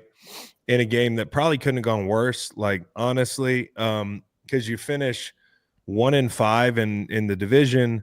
Team that has not beaten the Vikings, has not beaten Detroit, also lost in Brazil to the Eagles. And we're supposed to, talk about them. And like they're an NFC elite type of team. Like, they're ahead of schedule. If you'd asked me what they'd have been like the next 2 years, like 2 years ago, I think most people wouldn't have foreseen this type of success that they've had. So it's not a failure. You're in the playoffs. You're in the murderer's row of the NFC North, but you lose to Chicago, so you stamp your ticket to Philly. And if I didn't see the game, I would think maybe they had some interest in going to Philly or something like that, but they didn't, because Jordan Love gets dinged in this game. He's got an elbow. And 4 plays before that, they lose Christian Watson to an ACL. And, they didn't look in sync even when Jordan was in the game. The way they lost the game, they botched it at the end. Matt LaFleur came out and said, they had a chance to run 30 more seconds off the clock before that field goal, but they took a timeout because Matt was intending to go for it, and they talked him into taking the points, right? Kicking. Mm-hmm. So they call a timeout, save Chicago precious 30 seconds or so, end up kicking the ball anyways. In retrospect, you probably just kick with a running clock. As a result, at the end of the game, they get a horse collar. It ends up being 3rd and 11 with 15 seconds to go, with Chicago having the ball at the 50-yard line, down 2 or 1, whatever it was. Either way, all they need is a field goal. And if you could freeze frame the defense that Green Bay was in, I think Jeff Hafley's done a nice job this year. But the defense that they were in on 3rd and 11 with 15 seconds to go, the middle of the field is completely open. They're in some, Chicago's got 3 receivers stacked in a line, in one of those fucked up looking formations, and they end up hitting an in cut for 15 yards, which the key is, if you're playing the sticks and they get tackled, they can't spike the football. It's 3rd down. You give them the first down, you give them around 12 seconds to spike the football, and they do. And they kick the game-winning field goal. And you could tell that meant something to Chicago. That meant something to Caleb Williams. I'm going to say this. It's amazing. I'll say it one more time. The amount that we projected what we thought Caleb would be like between the ears, in retrospect, is kind of shameful. As a football world, like, this guy was going to be soft. This guy was not going to be competitive. This guy was going to be, he's a West Coast kid. He cried. He had a purse. He fits the Chicago kind of mindset, dude. Like, he's a competitive dude. He wants to win. He missed a lot of throws this year, but he also had some plays where you're like, I see it. And I think the toughest thing for him, we knew coming in, was going to be playing on schedule in the NFL. And we thought maybe he'd hit some spectacular shots. He didn't hit a lot of spectacular shots this year. It really wasn't that. When he moves in the pocket, when he rolls out and he's outside the pocket, he throws about as good a ball as any young quarterback in the league on the move. Some of the intermediate stuff that he does is very impressive. I just want to say, finishing the season like that obviously meant something to him, and that's what you want to see. You want to see a guy who takes it seriously. We're out of the playoffs, but this game means everything to me. We punted on this season a long time ago. The coach got fired, the whole thing, but he never stopped. And so for Chicago fans, like, you should be excited about what the future might hold, because, looking back at the run of quarterbacks you've had for a generation or two now, I mean, you could say I'd like him to be Jaden Daniels, or you could say I'd like him to be more pro ready, or, you could say I'd like to see him do X, Y, and Z, but the bar is not high to clear in Chicago. And I think you should be excited about the kid. But bottom line is, Green Bay walked themselves right in the lion's den, going to see the Eagles at the Link, and they're limping in, and the Eagles took that week. Yep. So, I know a lot of people got upset with me about the Saquon thing, and this isn't a victory lap, because it's kind of the classic argument that no one can win, because if I say, hey, there's a risk of him getting hurt and him being in the game and he doesn't play, that risk never comes up. I'm sure there's going to be people now that if the Eagles come out flat, they're going to say you shouldn't arrest anybody. Jalen Hurts is still in concussion protocol, which to me was a bit unexpected. I would have liked to have seen him get some work in that game. And a lot of people ask, well, why would you want to get Jalen Hurts work if you don't get Saquon work? Well, it's pretty damn simple. Jalen Hurts hadn't played in going on almost a month now. And, I do worry a little bit about him not getting time in that game and coming out cold against Green Bay. And we don't even know for sure what his status is. Now, I would assume he's going to play, but he's still in protocol. And I think for the Eagles, knowing that they start games slow, this is going to be the key at home, is like, you can't come out sleepwalking. And I'm sure for Green Bay, they're going to put an emphasis on running the football. So, get control of the game, shorten the game. Jair Alexander's down. He's not coming back. We saw what the Vikings made them look like in the back end. Good luck with this Eagles group outside. I think the whole key is going to be, can you run the football? Can you keep the turnovers down, and hope that, Hurts or somebody gives you the ball back for the Eagles offensively. But Eagles being the 2 seed, I don't know who you'd rather seen, Green Bay in their current form or Jaden Daniels, who just torched your defense. And I know Jalen Hurts was not in the game for that game, but it doesn't change the fact that Jaden Daniels had his way with defense. And a lot of it was self-inflicted, and I know they can't wait to see him again if they do see him. But I kind of feel like they got the matchup they want.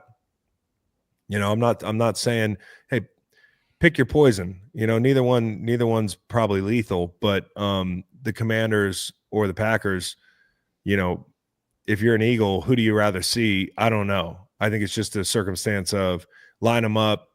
We're going to get a home game. Great. Again, the Packers yet to win a big game this year. This is going to be the biggest one yet.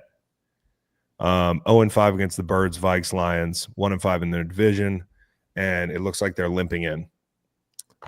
Bucs get 3 seed. They host Washington. Cannot wait for this game. I think it's going to be a really good one.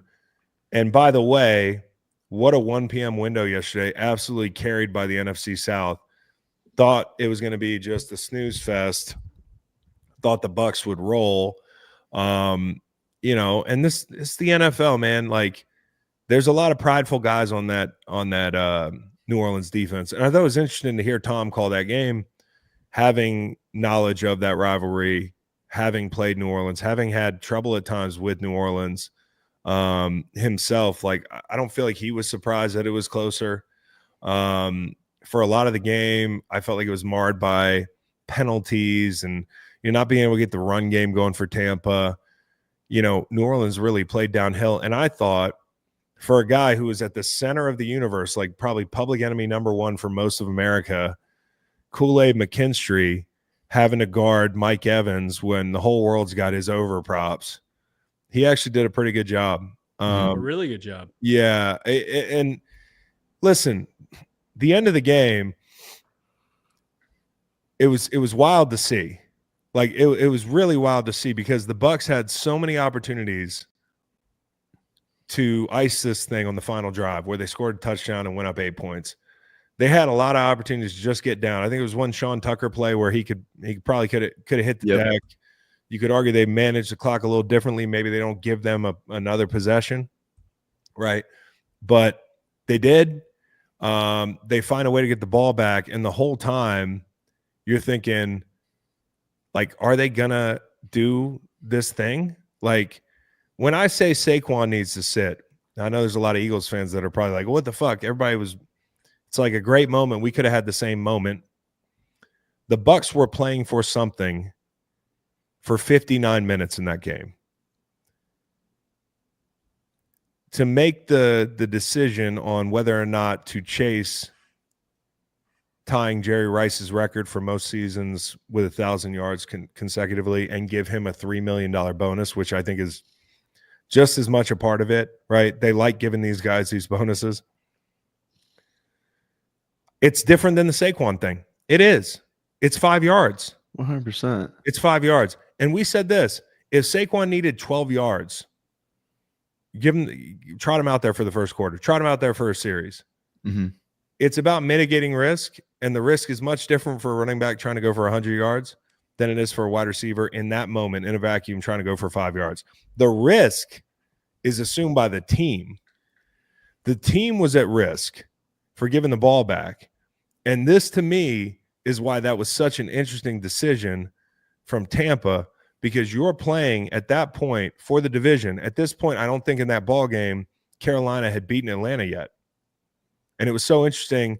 If you remember, there was a long sequence in Tampa Bay's game where they were trying to figure out a call. It was 1st and goal. Jalen McMillan did the gun thing, even though he didn't mean to do the gun thing. Like, now he said his fingers were taped. He's a gun. Yeah, he said my fingers were taped. Which, real fast, how ironic you see why you got to tape your fingers? Put your thumb down. You see my middle finger? That's why his fingers are taped.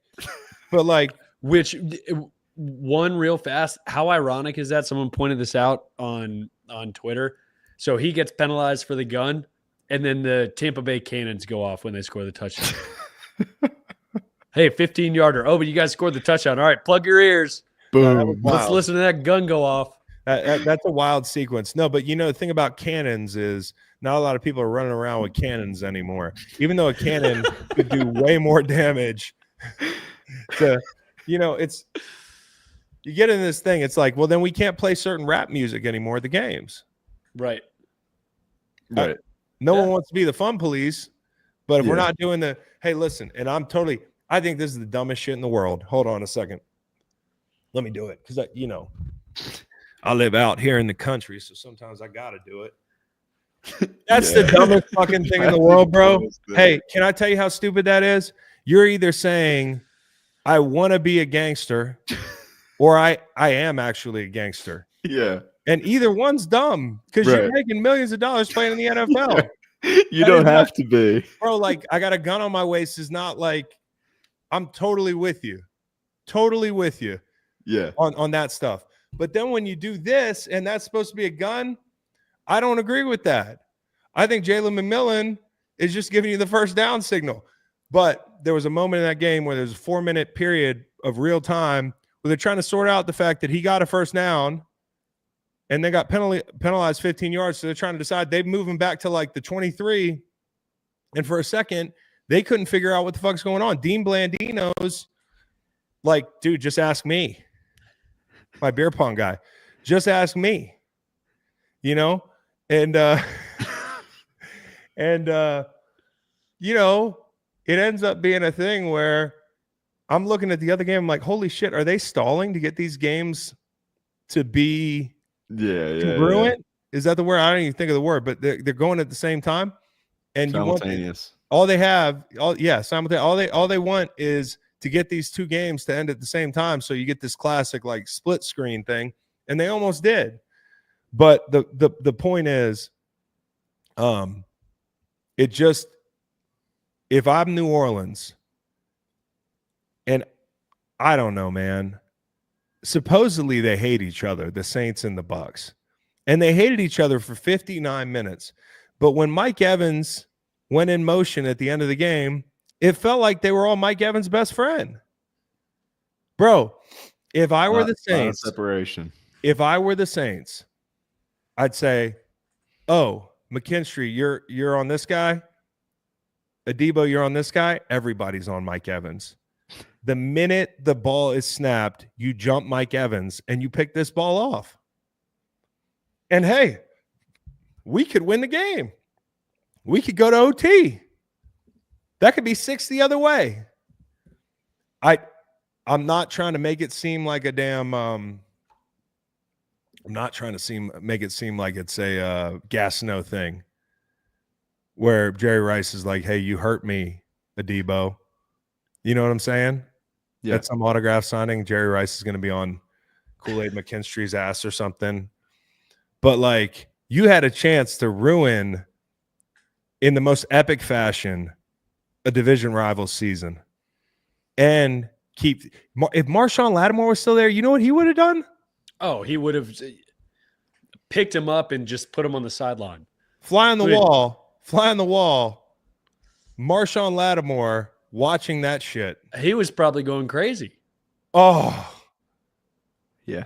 There's no way, dude. And hey, I'm very glad he got it because I love Mike Evans. I think he's one of the most universally respected people. Also, Walter Payton Man of the Year candidate. Nomination from his team, does a lot of great work off the field. And hey, he doesn't need anybody's help to pick up 5 yards, but it felt like he got a little help. I'm not saying he didn't earn it, but if I was the Saints, I would have done some crazy. There's very few times in football that you can do something like totally off the wall.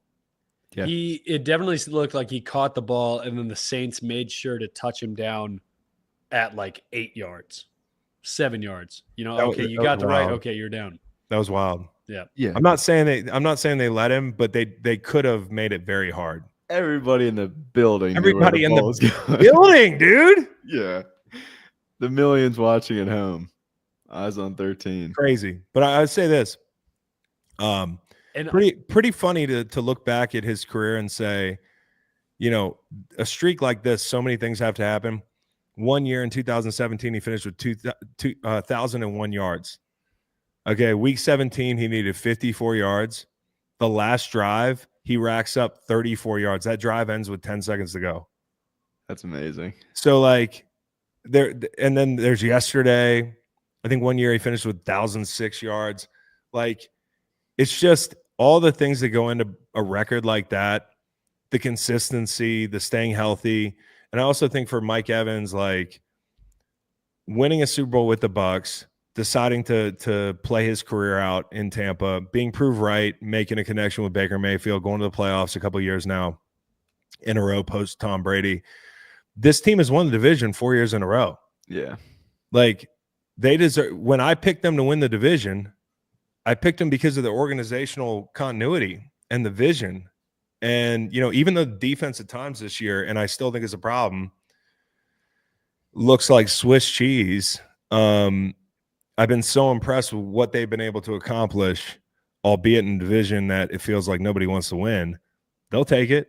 And Mike Evans gets this special moment in Tampa. I'm so glad he's not doing it somewhere else, you know, somewhere weird. And Jalen McMillan, as good as the moment was for Mike Evans, if they don't have Jalen McMillan playing the way he did late in this game, they don't have the division. He's played great the last 6 weeks. Yep. I think 7 touchdowns last few games.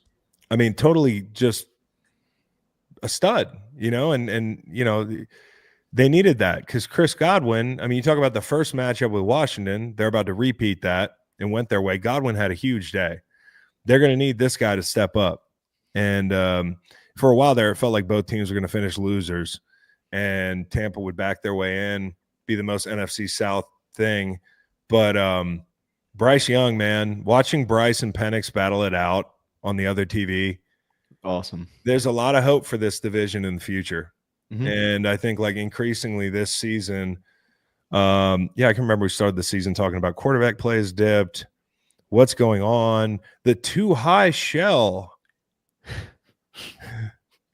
They're never going to score again. No one's that. Oh, they're never going to score. It's the 40s. Oh, I have seen some spectacular quarterbacking this year.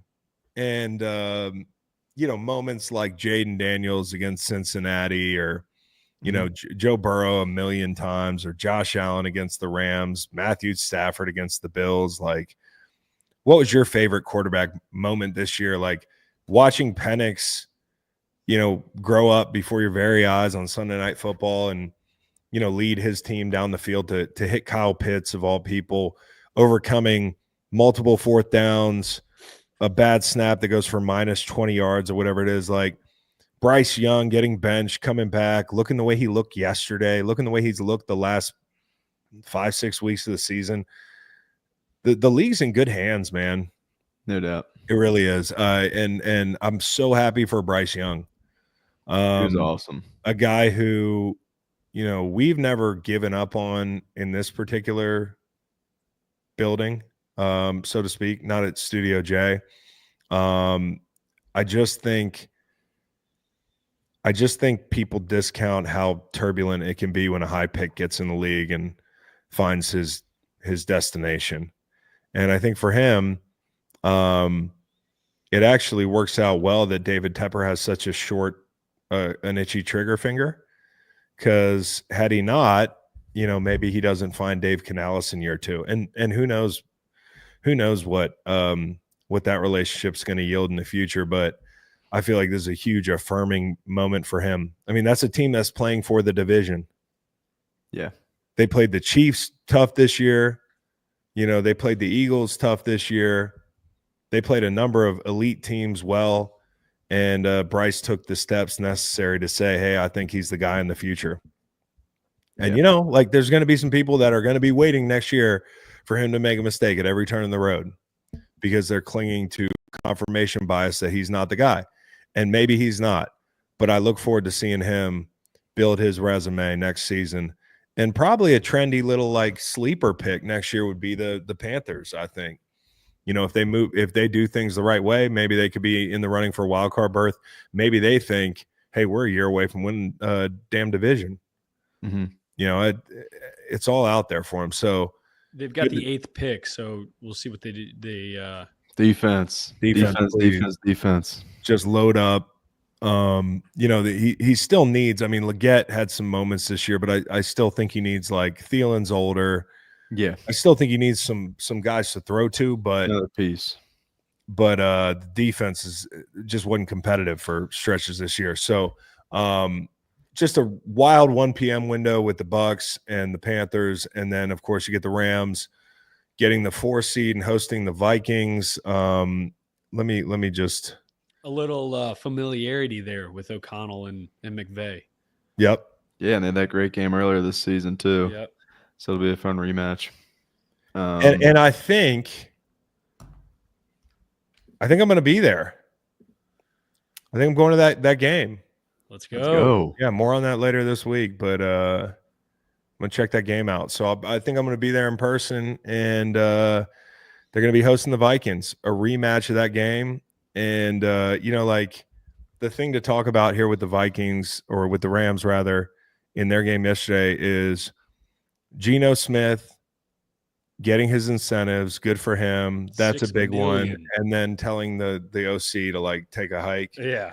I also think the Rams saying they actually made out like bandits playing Minnesota, a team they already beat in their house. Like, I know that you wanted to see them win the game maybe and stay in 3 seed and that sort of thing, but they end up finding a way to get the matchup that they probably don't mind having and not have to play for anything yesterday.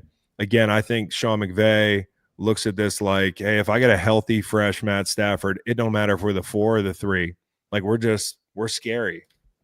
And, how scary would this defense be if Aaron Donald was still playing? Right. Like with the front, I mean, so anyways, that's going to be a hell of a game Monday night. As far as Ryan Grubb getting fired, I said all season, the offense, it just never felt like they had an identity. Mm-hmm. And I know part of that is, the failure to build up front, the injuries to tackle at different points of the season, the revolving door at right guard, the hesitancy to run the football with authority, the lack of ability to do so. And I think part of it is the quarterback too. As much as I've loved the Geno resurrection chapter, he's just too inconsistent, in my opinion. Yeah. So many moments where they get down the red zone and, just be some backbreaking pick, Jekyll and Hyde. And it makes things really hard. And maybe part of this is Ryan Grubb, and maybe they bring him back for his 3rd coordinator in 3 years. And he's the answer for them. But, like, it just felt like there was no consistency with the group. And I don't blame Mike McDonald for making this decision. Where he's been before, they run the football. Baltimore, Michigan. He probably has somebody in mind, but the question is, who's the quarterback? And, again, Geno, spin the wheel again, third coordinator. I don't know. As much as I respect Geno, respect the hell out of him and some of the heights that he's fought to get to, Seattle just feels like they can do better, in my opinion. And, the offensive line's part of it, but it's the turnovers. Right. It's the turnovers for me. Because a team like that's going to play tough defense and run the football ideally and that sort of thing, like, you have to play under control, and, you have to play within yourself, and you can't be giving the ball away. So it's not all his fault. We'll see what happens in the future. If they bring him back, great. But I do think things have to look a lot different up front. I mean, that's number one for me. You've got fun guys outside, defensively. You have Leonard Williams who played fantastic this year. Speaking of Pro Bowl snubs, he didn't get in. 2 sacks yesterday. He was awesome. He probably ended up with double digits on the year, and he didn't get a chance to make it. You've got Woolen, who has been kind of up and down as of late. I think there's reason to believe he'll return to form, like that promising form that he had early in his career. Witherspoon is a damn Swiss Army knife. Yeah. And they got the linebacker thing right. Mm-hmm. That was one very positive thing for Seattle this year, is Ernest Jones coming over. and bringing along one of their young guys to kind of step up and solidify a unit that was really bad to start the season. You know, love the young kid from Texas. He just got started. You know, you've got Nwosu. You have some edges that are exciting. Fix the offense. And part of the confounding thing about that offense is it is talented. Like, they have a lot of weapons. Yep. Including the backs. But it starts up front. So Geno Smith he does have another contracted season with him. He's with him through 2025, but we'll see if they extend him. The big one is Tyler Lockett. He has a $30.8 million cap hit next year, obviously aging, and they've got JSN and DK. So he might be a cut casualty this offseason. No question. And maybe a team that, like Carolina that we talked about, could pick him up for some wide receiver help. Listen, DK catching the ball from damn Bryce Young would be the funniest thing in the world after, like, DK catches the ball in the end zone and Bryce comes up to celebrate with him. Like, those chest bumps. He's going to get a face full of DK Metcalf is what he's going to get. That would be worth the price of admission just to see him throwing the ball to that freak. But that never – it always felt like DK and Geno are on a little bit of a different page. You know, and I said this last week. I feel like Cortland Sutton is what, and I don't mean any disrespect to DK because I think he's a good football player. I mean, that's not really up for debate. What we're talking about is exhausting potential, and you know, like, I think Cortland Sutton is kind of what you want out of DK, but Sutton's a little bit more of a complete player. So, anyways, let's see. That is the NFC. The AFC, to finish out the show, obviously a whole bunch of hoopla about, Carson Wentz. And that's my guy. I love Carson. You know, he's had some really good moments in the league, and just has never been able to find that second act where it sticks. And I thought maybe, like, after last year getting some time and then finding his way to Kansas City, like, maybe you could revamp him. I'm not saying they had a lot to work with offensively, but probably no thanks. And then, you know, Spags holding a lot back. They just sat on their hands and said, hey, we might see this team again, right? And we want to be ready with a full deck for the third installment of this matchup. And also, I not for nothing, if you're going to let Bo Nix into the playoffs, or you're going to let Joe Burrow into the playoffs possibly, I'm letting Bo Nix in the playoffs. Now, I think Denver's a damn good football team, and they took Kansas City to the wire, and that's all well and good, but I do think that factors into, like, having zero motivation to be competitive in that game. I do not know how many adjustments were made by the Chiefs defense. It was pretty consistent. The same kind of plays, the same kind of movement by our offense, just making them up and down the field. Dr. Fax is here for his big moment. He's in the chat. He says, by the way, I told you all the Bengals were cooked at the start of the season. I believe the conversation we had, Fax, was I can guarantee you in the final week they will be vying for a playoff spot. Technicality, but it feels like I'm right. Now, I was wrong about the damn win total. That hurt. And I was wrong about them winning the damn division. I'll tell you that much. And Lou's gone. They've got a lot of decisions to make in the offseason. We talked about this a little bit earlier. Man, oh man, I just felt like they let the talent on defensive side of the ball really slip. And they lost a lot of games in confounding fashion. Like, we talked about it on Friday. There were 6 of their losses up till Friday that we could point to one play. If one play out of 10 went differently, you know, they'd be in the playoffs. We wouldn't even have to be worried about this. And that's the way it is for every team, right? You can point to a bunch of moments and that sort of thing. But for a team that's been to the Super Bowl, same quarterback, leading passer in the league, you know, triple crown, wide receiver, leading sacker. Like, do you know how many things you have to fuck up to be where you are? And it's confounding. And they got to get it right there because the damn quarterback is special. We know that. I know there were some questions about that, like at some point in the season with some media members, but he is one of those guys. And, if you can get the defense right, tough division, you're always going to have to see Lamar. But the road to recovery for them is not as long as you think. And you've got two wide receivers, probably the best top two wide receiver in the game in Jamar and T. Higgins, who's an amazing complementary piece and could be one of the top wide receivers if he goes somewhere else. But they both have said they want to stay there. I love Fax being on the show still. Dr. Fax, if they get rid of Higgins, they're going back to the grill week 1 next year. Hey, listen. They're going to need an infusion of cash to bring everybody back. It's just not. We'll see. We'll see. That's going to be one of the biggest stories of the offseason, what happens with him. And again, I'll say this. If he goes somewhere else, I don't think about him as like this number 2 that, he played next to Jamar Chase. Like he's a number 1, masquerading as a number 2. And they basically have had 2 1s this whole time. I was really impressed to see the way they pivoted away from Joe Mixon as the year went on. Like I thought Chase Brown was a revelation for them. And I knew that Gesicki would work out. Looks like he might have found a place. Yoshivas is a stud as well.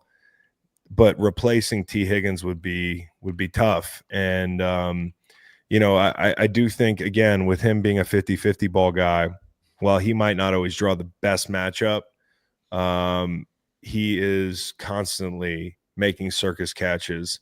And with his wingspan, with his height, with his physicality, with his catch point skill, I don't think it matters where he goes. I think this is a guy who's going to get buckets. So, right. Since he lived to fight another day, we'll see you next year. But Baltimore, who I think is playing, like if you ask me right now, and I'll say this outright, we're going to do this on Friday, so don't quote me on anything. I'm going to need the week to like make a pick and that sort of thing. And I know Eagles fans are going to get mad if I pick anybody but the Eagles to go to the Super Bowl. And I know fans are going to get pissed no matter what we say. But I have no clue. I really don't. I'm going to level with y'all. This is the most wide open I have seen a playoff in a couple years, where I think finally we're getting to the point where the good teams can be alone with each other. There's so many bad teams this year. Some teams got inflated. Some teams kind of like won a lot of non-quality wins, and you end up in positions where you overvalue teams and that sort of thing. And it's just a beautiful moment where the dance floor is cleared and we can see the best of the best. And there's some damn good football teams. I would put Baltimore, and I've been hot and cold on them this year because they've changed as the year has gone on. That team, undisciplined early in the season, defense, the bottom falling out, linebacker play poor. At times early in the season, you're like, who's going to be that rusher? Matabike started slow. Van Noy became a real bucket guy for them. They moved Kyle Hamilton back to safety, which I think was probably the big catalyst for them. I think the Ravens are playing as good as anybody. Yep. And, the Bills are certainly in that conversation for me. Entering the playoffs, firing on all cylinders. You've got, to me, the 2 MVP candidates. Stops there. Lamar and Josh, pick your poison. But at the end of the day, we finally get to see the best play the best. And I can't wait. But this isn't me skirting an opportunity to pick a Super Bowl winner. I just, as of Monday today, I have no clue. Really, I don't. It's all matchup dependent. It really is. Like, so I think Baltimore has as good a chance as anybody, though. And the one thing, though, with Baltimore is Zay Flowers went down in that game. What's the latest on him, fellas, as of time of tape? I know coming out of the game, it seemed like the kind of the word then was there's a real chance he could miss this first round of the playoffs. And then Coach Harbaugh said earlier today that he's day-to-day. So I don't know whether that's gamesmanship to try to make the opponent prepares if he's going to be in the lineup and he's really going to be out. That's what you got to wonder. The line opened up for that game at like 9.5. Let's go through the lines real quick, because I think Pittsburgh playing Baltimore in actuality is not the worst thing. Like if you're Pittsburgh, like I feel like if you're Pittsburgh and you come into the playoffs losing 4 games in a row, you kind of feel like, like it's going to be tough. No matter who we play. Let's play the team that we've beaten most of the time the past 5-6 years. Let's play the devil we know. And I'm sure they held some things back in the second matchup defensively. I don't know what they're accustomed to holding back because they don't really show a lot.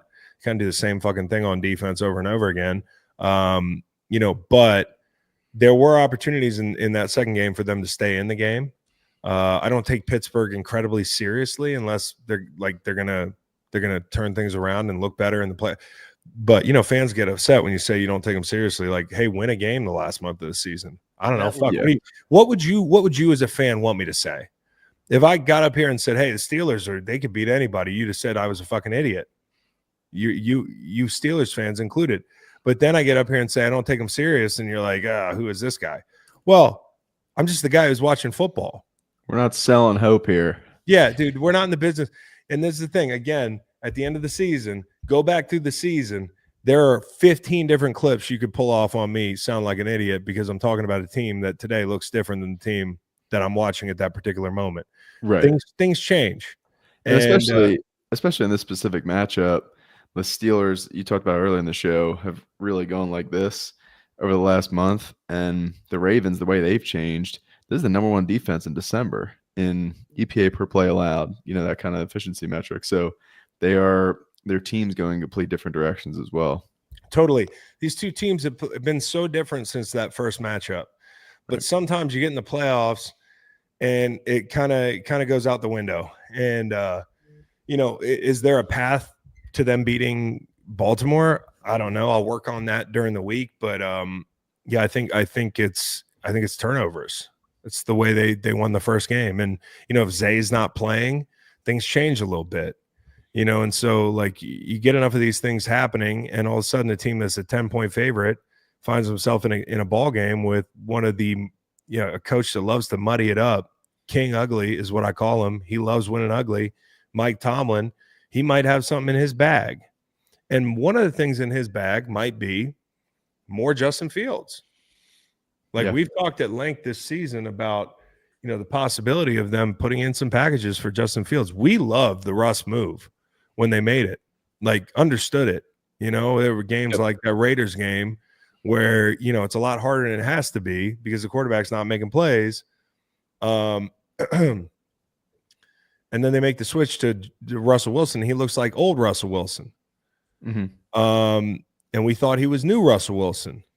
And then we thought he was old Russell Wilson for about a month, and he's really just new Russell Wilson.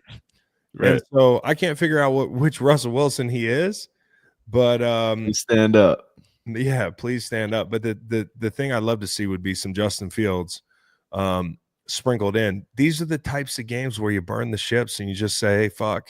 After that game against the Bengals the other night, like the way Russ looked, obviously that 4th down throw, that was a little uncouth. Like he kind of put it on him. He should have made that catch. But why not change it up a little bit? Vary it, Yeah. Just throw him in there and maybe it's, you're rotating, you're doing one or the other or certain drives, whatever. But the Ravens are 10-point favorites. Total is 44 points. That game's the 8 p.m. game on Saturday. But a 10-point line in the playoffs is not small. Pittsburgh, last year they were a touchdown dog at Buffalo. I mean, at some point for Pittsburgh, you're going to want to do more than just getting the dance, which is a very privileged thing to say if you're a Pittsburgh Steelers fan, right? Yeah. There's a lot of fan bases that would just love to be in the dance every year. And I think that's where the dissatisfaction with the job Tomlin's done post Roethlisberger comes from. But I do think, if Russ is not the quarterback of the future for them, and maybe they decide he's a Band-Aid or that sort of thing. Another thing is Arthur Smith is going to be in conversations to be a head coach this year. Whether he's a head coach or not, that's a guy that it's the anti-Ben Johnson thing. Get out while you can, right? Like, there was it was a bell curve of Russell Wilson stock, and we all bought up here, okay? And only he knows what's gone wrong the last month of the season. But I think, like, if you have an opportunity and you're Arthur Smith to go look somewhere else, you obviously take it, you jump at that opportunity. And, there are teams that might make you want to stay around and be a part of it. But it feels like the answer for the Steelers going forward, whatever happens in the playoffs or not, like, is not that team in its current form. Ironically, and I also think their defense is like not as good as you're accustomed to seeing. In the back end, they have some issues. And it's one of those things where if you don't have a true like lockdown corner, you better be pretty good across the board. And it's not taking anything away from Joey Porter Jr. because he's a good player, but like the other guys have to be better. And Baltimore's just, they're hell to deal with right now. They are, the way they put this thing together at the end of the season. The only thing that stands in Baltimore's way is Baltimore. In the past, Baltimore, last year included, Kansas City earned that win.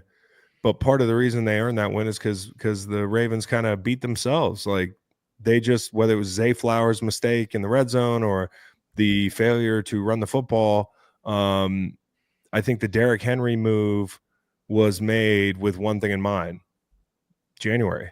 And they've gotten to January. Hell, they had him playing in the fourth quarter of that game because they still had to win it. But he survived all that, and now you burn the ships. And if you got to run the ball 40 times a game, you're going to do that. So I think the Ravens are ready to do whatever it takes to win, whether that's Lamar using his legs, which was a criticism last year. It was like, it sucks for this guy who's otherworldly talented and a really good passer. And, as he's developing early in his career, people are like, hey, he's not a passer, and to be him and to hear that criticism and for everybody to be like, yeah, stay in the pocket. And then last year at the end of the season, people are like, I wish he'd have ran more. It really does suck at times to be Lamar. And all the other times it's amazing because you're one in a million. So cannot wait for this weekend. I don't really have much else other than I'll give you the other lines for those wild card games. Okay, yeah. Finish up. So Chargers Texans, that's the early game on Saturday, 4:30 on CBS. Chargers are 3-point favorites, 42.5 is the total. It's chalky, but I like the Chargers. It's such a chalky thing. Yep. But that defense is different at home. That could be low scoring. Yep. It's interesting. They profile really similarly. I mean, QBs you're excited about, run game inconsistent by both offenses throughout the season, and then really good defenses. So, but yeah, I definitely lean Chargers too. It they put more complete games together. Yeah. I will say, watching the Texans yesterday, they played the Titans, who weren't giving up much of on defense. But that first drive that their starters were in, it might have been the best drive of the season. Really, it really was. It really was. CJ 6-6. He was throwing some great balls. If you wanted to get fooled and be like everything's fixed, listen, and that's the whole thing with these lines is the Broncos are catching like 9 points, and I thought that was a little much. I agree. I thought it was a little much, but am I falling for what they just look like this week against a bunch of backups? Am I falling for, what I do think the Broncos could give Buffalo some problems with their defense. Like, when you talk about like Pat just erasing somebody, and Riley Moss being like, it kind of comes down to how you take care of the slot and the middle of the field and the tight ends. And I think that's where Buffalo has an advantage against those linebackers and in the middle of the field and the pass rush. Spencer Brown's had a great year. Deion Dawkins is a stud. They have done a good job up front. Aaron Kromer's a great coach. this is going to be a challenge, but that's a lot of points. You kind of wonder if Vegas is playing Broncos bettors against themselves. Yeah. Because it jumped off the page the minute I looked. I was like, oh man, it's a lot of points. Yeah. And I had the wherewithal to be like, wait, hold on a minute, player. But a lot of people just probably jumping on Denver with all those points. And while our defense, obviously we were playing all backups yesterday, but the one issue that we did have even yesterday was those linebackers covering the running back, Samaje Perine specifically, out of the backfield. Yes. And if that's something that Josh Allen, the last 5 weeks, he had Ty Johnson, Ray Davis, even James Cook for long touchdowns right out of the backfield. So backs out of the backfield, bro. It's a great point. And that's, as we said this all along, like Denver is going to struggle with one thing in particular. It is like, hey, a back out of the backfield on like a wheel against the backers for Denver. I mean, and those guys and those backs catch the ball like receivers in Buffalo because Josh is going to put it on them down the field. And so, like that's an interesting one. Another team that's kind of had a week because they didn't play Josh and the fellas against the New England Patriots, who find a way to lose out on that pick. And maybe we should have talked about that a little bit more. I don't think it was a tank. I don't think it was Robert Kraft reacting to a tank or to him failing to tank. I don't think that's purely what it was. I also think this year, and you talk to some people and you say, oh, it doesn't matter what year it is for the quarterback class. Like, you're going to get 2 1s or something like that to move out of that number 1 spot. And so that spot has an inherent value. It does. There's definitely going to be people that are going to be itching to move up to 1, and you could have been there. But at the end of the day, you have your quarterback in New England, and you weren't looking for 1. And again, this isn't the strongest quarterback class. So Buffalo getting that win or losing that game, the win for them is sitting there, guys, and they'll be ready to roll. Yep. Packers Eagles in the 4:30 game on Sunday. As we mentioned, Eagles 4 points, 45.5.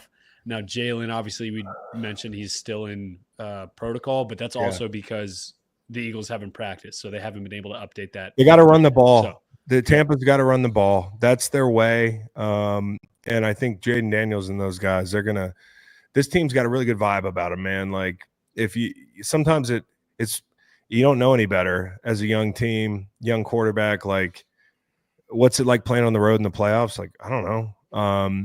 And something I always talk about. I was just talking about it with Ertz,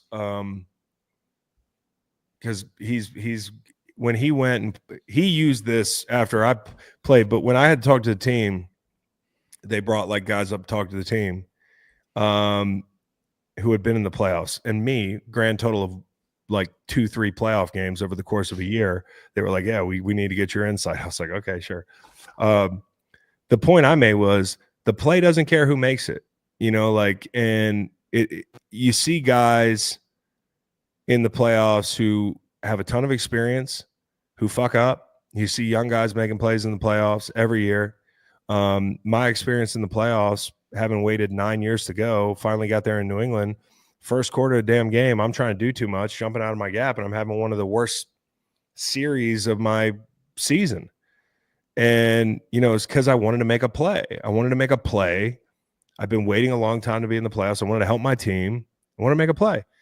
And, it didn't hurt us. We were playing Houston. We beat the dog shit out of them. But, I didn't have my best quarter in the beginning of the playoffs. And I took from that this lesson, which is like, you got to let the play come to you. And in the playoffs, I think your biggest enemy sometimes is you trying to be not a hero, but justify your existence in that game. And, to try to make a big play. And I think sometimes guys go into the playoffs and they try to do too much. It really isn't about that. It's about execution, just like any other game. And young guys can execute, veterans can fuck it up.